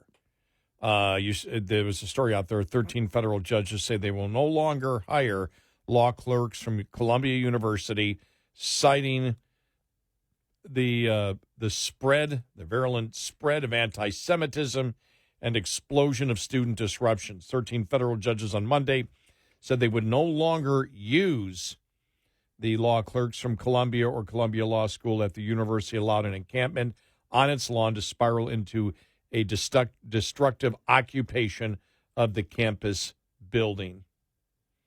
I mean, they were quite blunt on this and said, sorry, anti-Semitism, we don't need you. And that's the other thing when we talk about this. When you look at this, this is different than any other protest out there. Yeah. Even the protest and the lies of Black Lives Matter about police departments and systemic racism that corporations and sports leagues jumped onto, that was based on a police incident, a number of police incidents, as we know. Mm-hmm. But still, so the lie was based on the incidents that people, jump behind. Some of the incidents, as we know, for example, in Wisconsin, you had the left not knowing what was going on and assuming what was going on, and they were completely wrong on that one. And as we know, they lied about police departments. But this up front is just out and outright racism. There's nothing that you can look at to say and that you can be sympathetic of. You can't be sympathetic of Hamas on October 7th. No. There's nothing you can sympathize in. When you look at the polling, even of the Palestinians, they agree with Hamas. The vast majority of Palestinians agree with Hamas. So there is no sympathy. This is out and out Jewish hatred, racism, bigotry, pro-terrorist, pro-genocide. There are no redeeming qualities to these protests at all. You can't look and say, yeah, but that part of it's right over there. Oh, yeah, I can see they went too far, but you can't even say that. No. It's pure and outright racism and bigotry and that's why when you look at the guy from Hims and Hers, why he had to backtrack and said, I don't approve of the anti-Semitism. I don't approve of the unlawful behavior. I don't agree with the bigotry. Then what do you agree with? By the way, I don't believe him. I don't buy it. He does believe in it. His job was on the line. He believed what he said the first time. Yeah, and you probably saw significant feedback from a potential customer base or current customer base, and also from within your employee base. I don't know how you couldn't. I don't know how any employees, any Jewish employees, the following day felt that was a good thing for him to do. There's no doubt in my mind he got it handed to him, and quite possibly from the board. I don't know. And it's still continuing. Columbia University now officials cancel the commencement ceremony completely. Mm-hmm. You're destroying the college experience.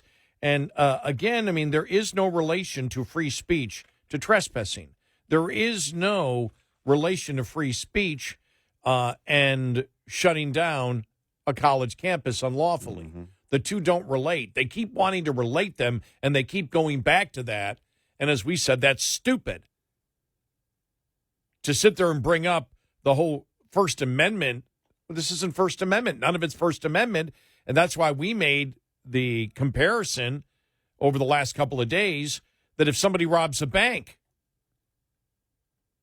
that your analysis of that is, look, we understand that robbing a bank is wrong, but people have a right, understand people have a right to go in and get money out of their own checking account. Mm-hmm.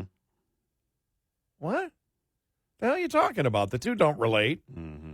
Well, we're going to make them relate because we wish to have some type of bizarro world moral equivalency. And they're still saying it today. Anybody who talks about it still, I'm for protect the First. None of it's the First Amendment. You don't need to bring it up. That's like if somebody's committing fraud in an election and they're out blatantly committing fraud and the defense is, the fraud is going too far, but everybody has a right to vote. Uh-huh. Nothing to do with everybody has a right to vote. Nothing to do with that at all. Jeez. Yeah, it's almost as if the let me just make this one point. It's all because I'm hot here. I'm hot.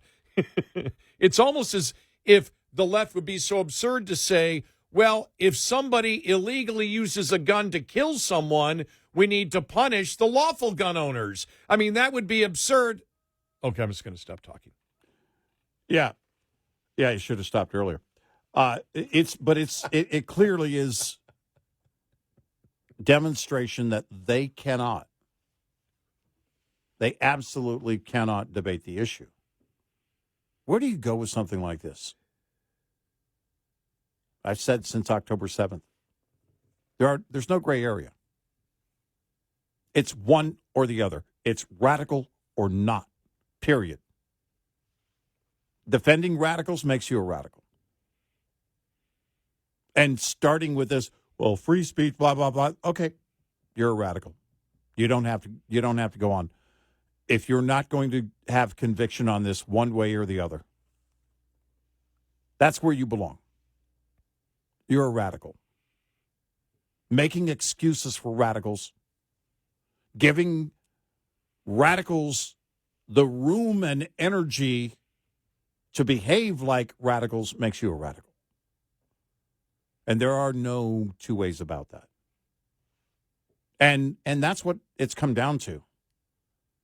Over and over and over again. And I suspect that, most people are not vocal about this situation. They're just not. But they see it for what it is. They understand. They're watching this. They're looking at radicals saying, wow, this is something we have never seen before. It's a level at which we have never seen it in modern age. And they're over the top insane. I mean, in just a very short period of time, think about this. You mention the word university to anybody. And right now, it's a word that's on fire. It's a word that's smoldering, and people are looking at it going, oh, I don't want anything to do with that.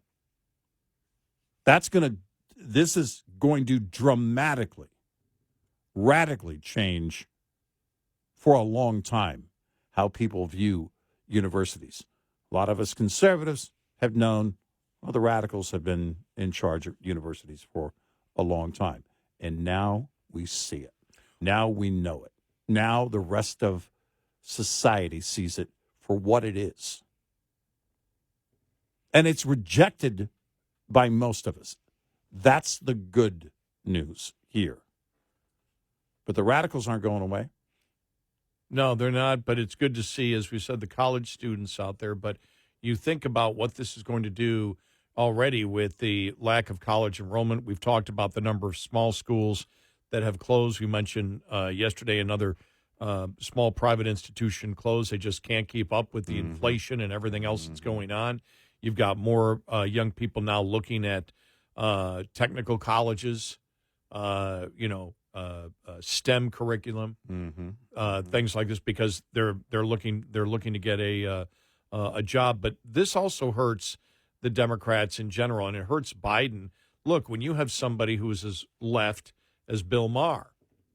Bill Maher came out and said what we implied, and that's the fact of who the hell why should somebody pay a college education to educate a bigoted anti-Semite racist? Right. Why should anybody pay? And that Bill Maher was blunt on it, and he's a loyal Democrat. Right. Why the hell? Why the hell would anybody be for transferring the loans from somebody who's going to college to learn to be a racist and demanding that somebody else pay their freight? Doggone it, I need to learn to be a racist. I need to learn to be a bigot. What else can I be? Oh, I forgot about the radical transgender movement that I've been indoctrinated in. I'm a misogynist, too. I'm a misogynist racist. You pay for my college where I learned this. Yeah. Bill Maher recognized that. Right. If Bill Maher recognizes that, and we recognize it, the rest of the country recognizes that. I think we all see it for what it is. And you're on one side or the other. Yeah. And there is no in between. Yeah, there's been a line. There is been a line in the sand drawn. No, we saw it October 7th, and we've seen it over and over again. That line clearly drawn.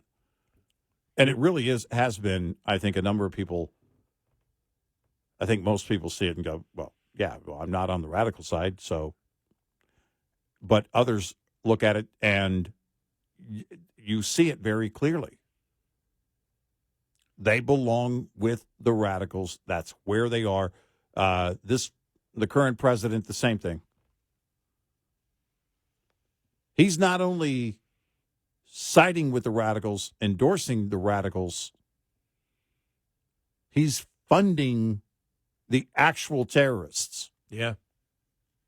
By allowing Iran to make money, they fund their proxies, including Hamas. Then the U.S. puts a port in Gaza. We're going to put our service members in harm's way. They've said it. The defense secretary said it. Yep, they'll be in harm's way. And it's only to give aid to Hamas. This is not about the Palestinian people. Hamas controls the Palestinian people. They get all of it. So, and as we know, they sell the aid. Yep. If they have extras, they sell it to the Palestinians and make a profit to buy other things. Yep. Yeah. You're either on that side. The clear line's been drawn. You're either a racist that practices the identity politics of the Democratic Party and Joe Biden, or you want nothing to do with it, and you don't practice identity politics. You don't judge people by the groups they're in. You judge people as individuals, and that's as simple as that. It's not complicated. Right. No, it's not. That's what you and I believe. You and I believe that we treat everybody as an individual. That's it. Colorblind. Well, you're not colorblind. You recognize it. Of course, I recognize it. I see people with blue eyes. I don't judge them by their blue eyes. Women with brown eyes we know are insane, but besides that, that has nothing to do with skin color. Right. It's a totally different talk show. Right. Yeah.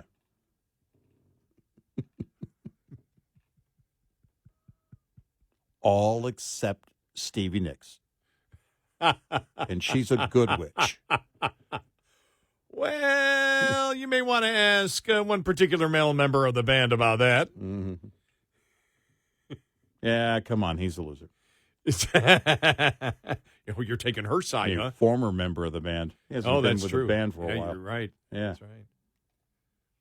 Stuff's crying somewhere. How did this happen? What? All of a sudden we're Lindsey Buckingham bashers?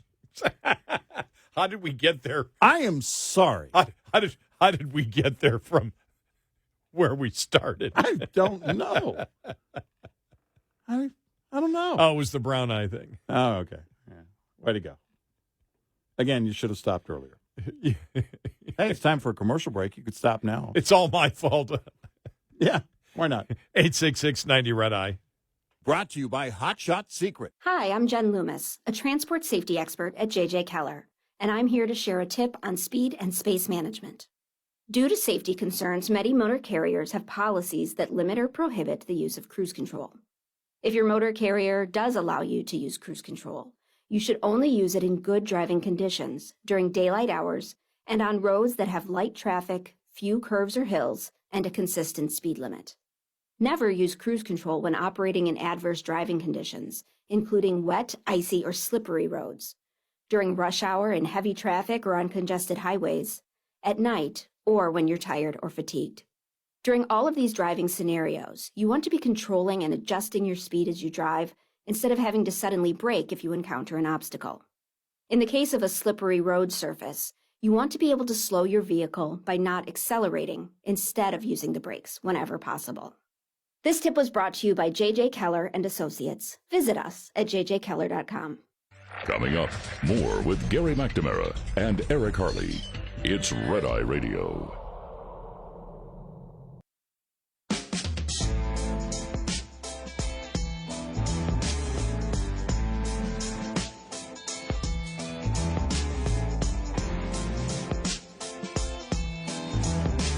It's Red Eye Radio. He is Eric Harley, and I'm Gary McNamara. Coming up on the bottom of the hour, well, it was the ceasefire that Hamas agreed with itself on. And so it was not a ceasefire, and Israeli Defense Forces confirming today that they've gained operational control of the Gazan side of the Rafah crossing. We'll have details on that coming up here following the bottom of the hour. You also saw that Columbia University officials cancel a commencement ceremony, their commencement ceremony in wake of the anti-Israeli protest. And you saw the protest continue in New York. You saw the World War I monument was vandalized. So, as we all know, this is not about Israel. It's bigotry, it's hatred, it's identity politics, it's racism, it's anti-American hatred. It's across the board. Everything. Whenever you see all the demands that they throw out there, it includes the normal list of everything that the far left is talking about. So, this is just another extension of it, but it is the extension which shows you their racism, their anti-Semitism, their anti-Americanism, their pro-terrorism, their pro-genocidal mindset. It's really one of the most reprehensible displays I have seen in my lifetime. And it's far from over. And I'm old enough to remember the civil rights riots in the South. Yeah. Even in the North, because they happen also in the North. I'm old enough to realize that. But this being so organized on college campuses. Yep. It is really, you look at it, it is really a sad place in American history. But it was expected that we get to this point. Yeah. When you practice identity politics and you mainstream it as a Democratic Party has, this is what you're eventually going to get. Well, and that's it. And at what point is the spillway? At what point have we had enough where the radicals go and the protesters go overflowing over the dam and into the abyss? And that's the question. How much more is to be tolerated? The Democratic Party this is what they are. This is who controls the Democratic Party. The president is on board for this. He's endorsing this radical behavior. Yeah, you were telling me that Frank Luntz said he's been sidelined, and you're like, what do you mean? Yeah, Howard Kurtz, I think it was. What did I say? Yeah, Frank Luntz. It was Howard Kurtz. Yeah. Same difference. Yeah. I was going to say, not much of a difference there. But yeah, and I was like, nope, he's part of the radical behavior. He has not handed over the bully pulpit, as Howard Kurtz suggests in the article that he wrote.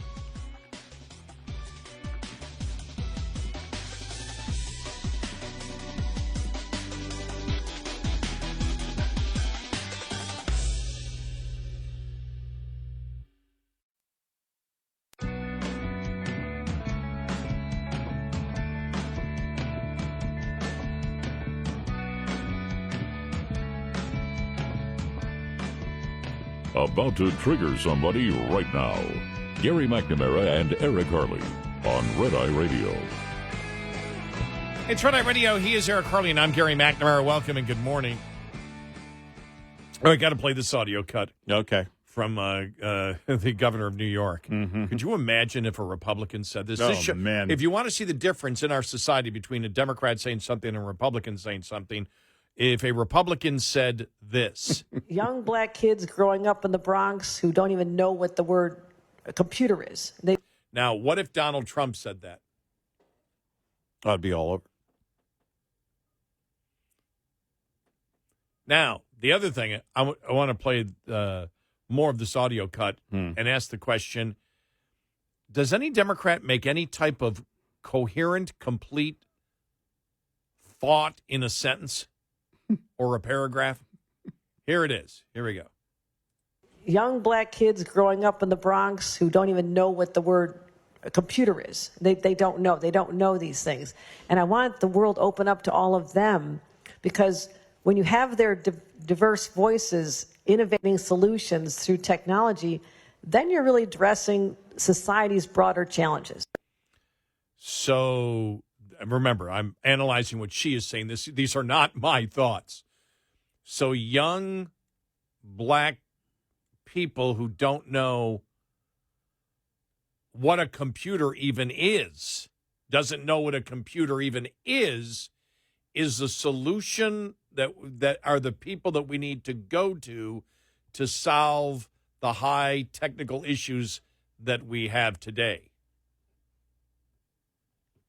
This is what happens when your mind, because it's her mind clearly, she's a bigot. That's what she's demonstrating here. And then she's trying to save herself by saying, and we need them. You just said they don't even know what computers are, and you're saying they need to be an integral part of technology. What? You think about it, Biden never makes sense. Harris never makes sense.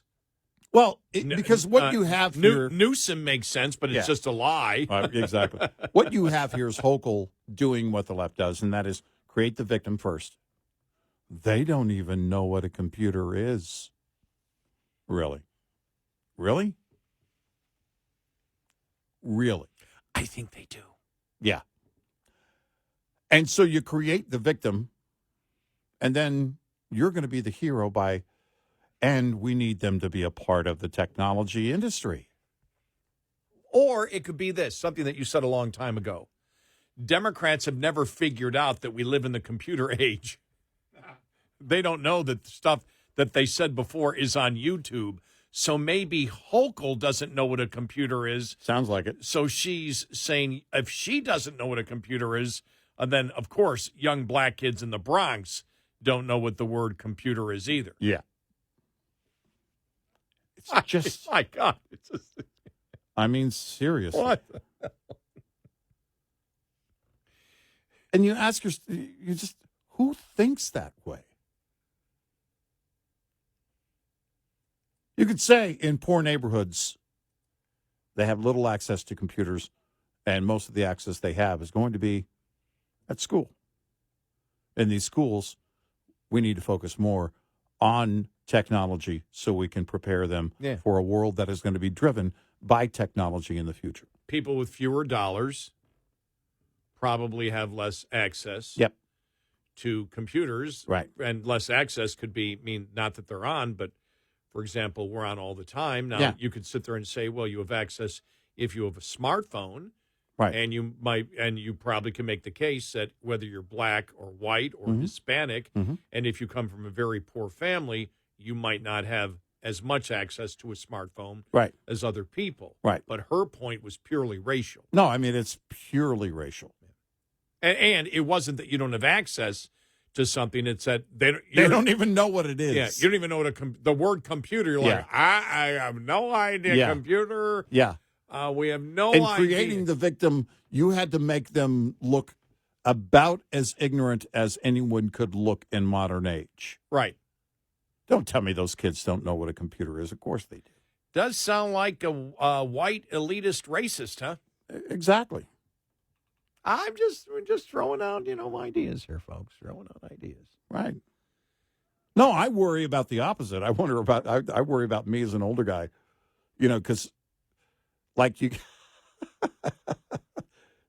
get to talking about cryptocurrency and everything else and all this stuff. And it's like, as soon as you watch a video on YouTube with one of those geeks and they explain to you, they trying to explain to you how Bitcoin is mined and all of this thing.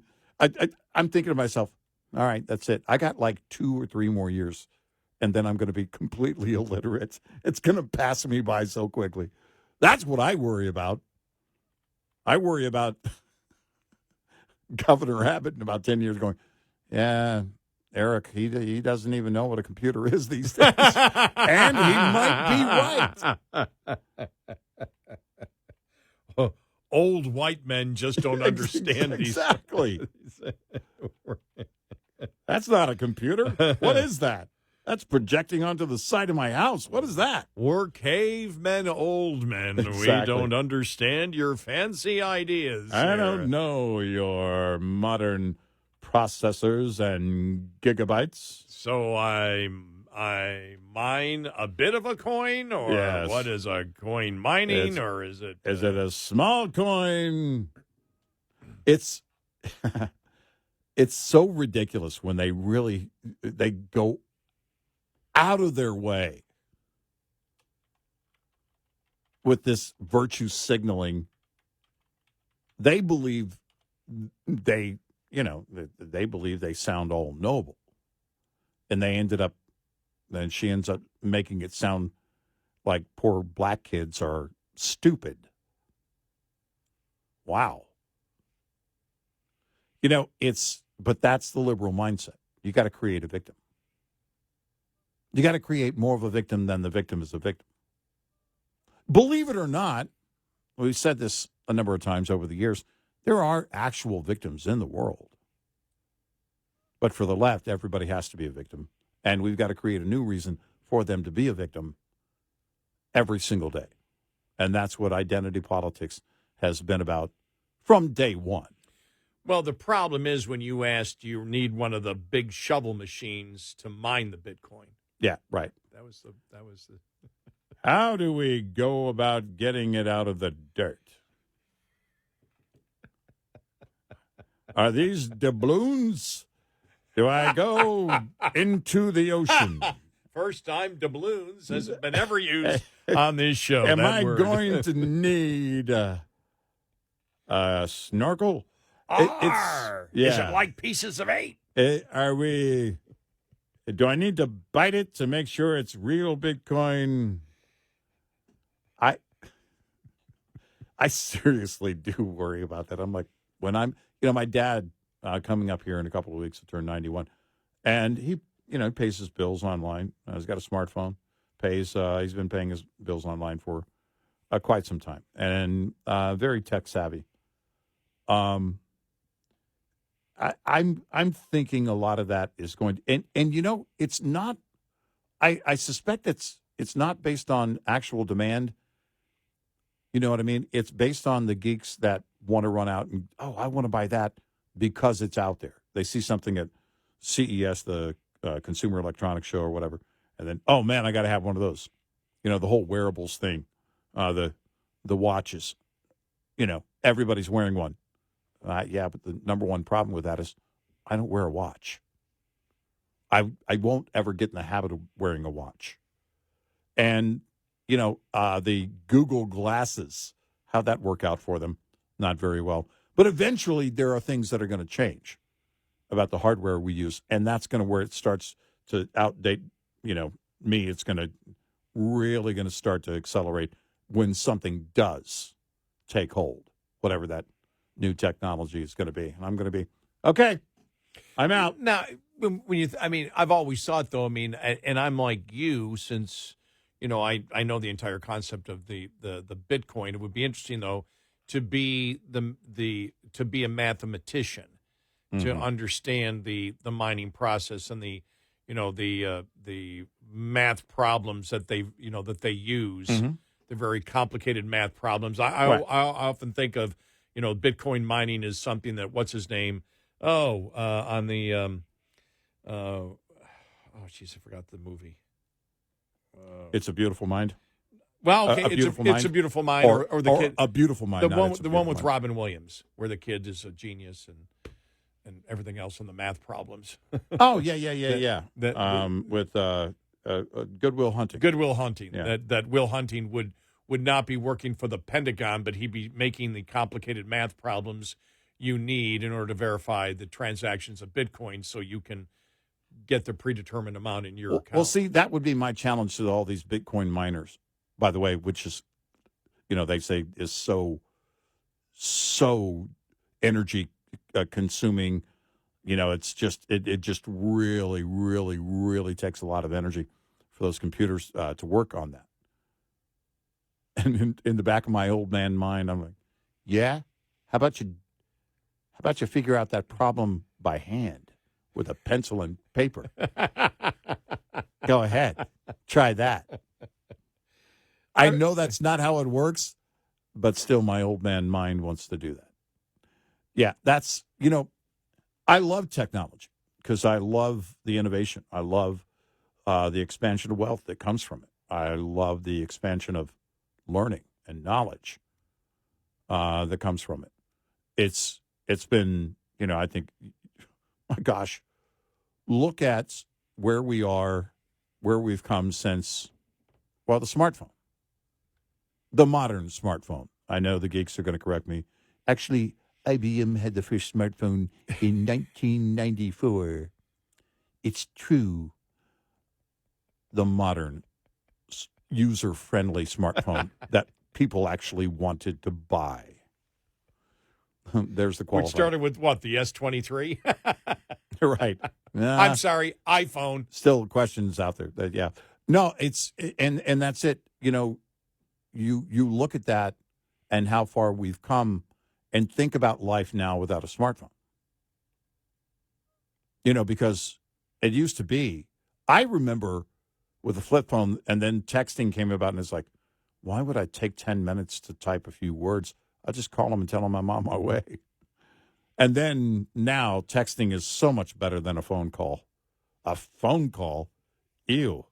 And then, you think about where technology brings us, the efficiencies it brings us. In our line of work, are you kidding me? You know what makes me even more efficient, what I use more, especially with my friends? The voice messaging on texting. That way you can go through your day and hear the other person's voice. But you're going through your day and you're leaving messages back and forth every 10 minutes. Oh, yeah. Yeah, no, just send them a message, right? Just send them a message, the audio message on your text messaging, and then they get back to you. And so you can actually be productive. It's not like you're on the phone. Now, you end up spending 4 hours in a discussion that could have taken 10 minutes on the phone. Oh, my gosh. But you can be productive as you're sending those text messages back and forth. But then you say, well, wait a minute, I'm looking for your text message or your text voice message every 10 minutes, so how productive am I? Well, that's it. My wife recently, her old phone broke, and so it was time. And I said, okay, perfect time to get you a new phone. So we got her a new phone.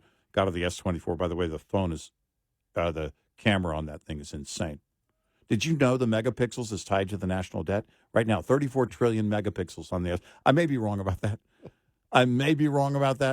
But it's insane. But, it's one of those things where we went from her breaking her old phone on Sunday afternoon to getting everything set up, and I did all that and had everything delivered. Boom, set it up, SIM card transfer, all the setup, everything transferred, and in her hands by lunch the next day, noon the next day. And I thought to myself, and that was, by the way, a bit of a burden. Half of her work days, she was without her phone, which was a big deal in her job. But yeah, I love technology. It's just that sooner or later, it's gonna pass me by. 866-90 Red Eye. Lines open for your calls. 866-90 Red Eye on Red Eye Radio.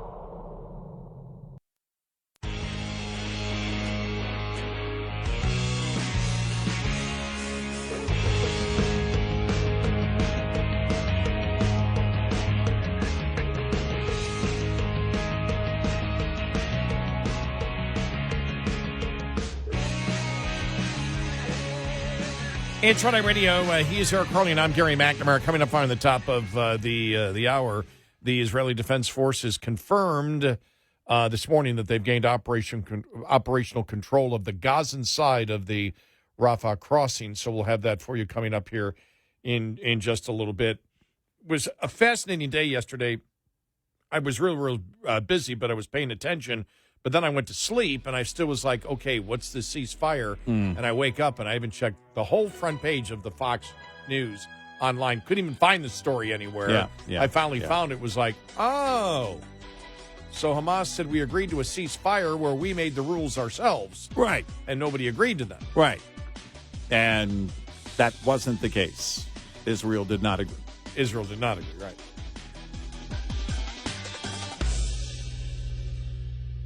This is Red Eye Radio on Westwood One.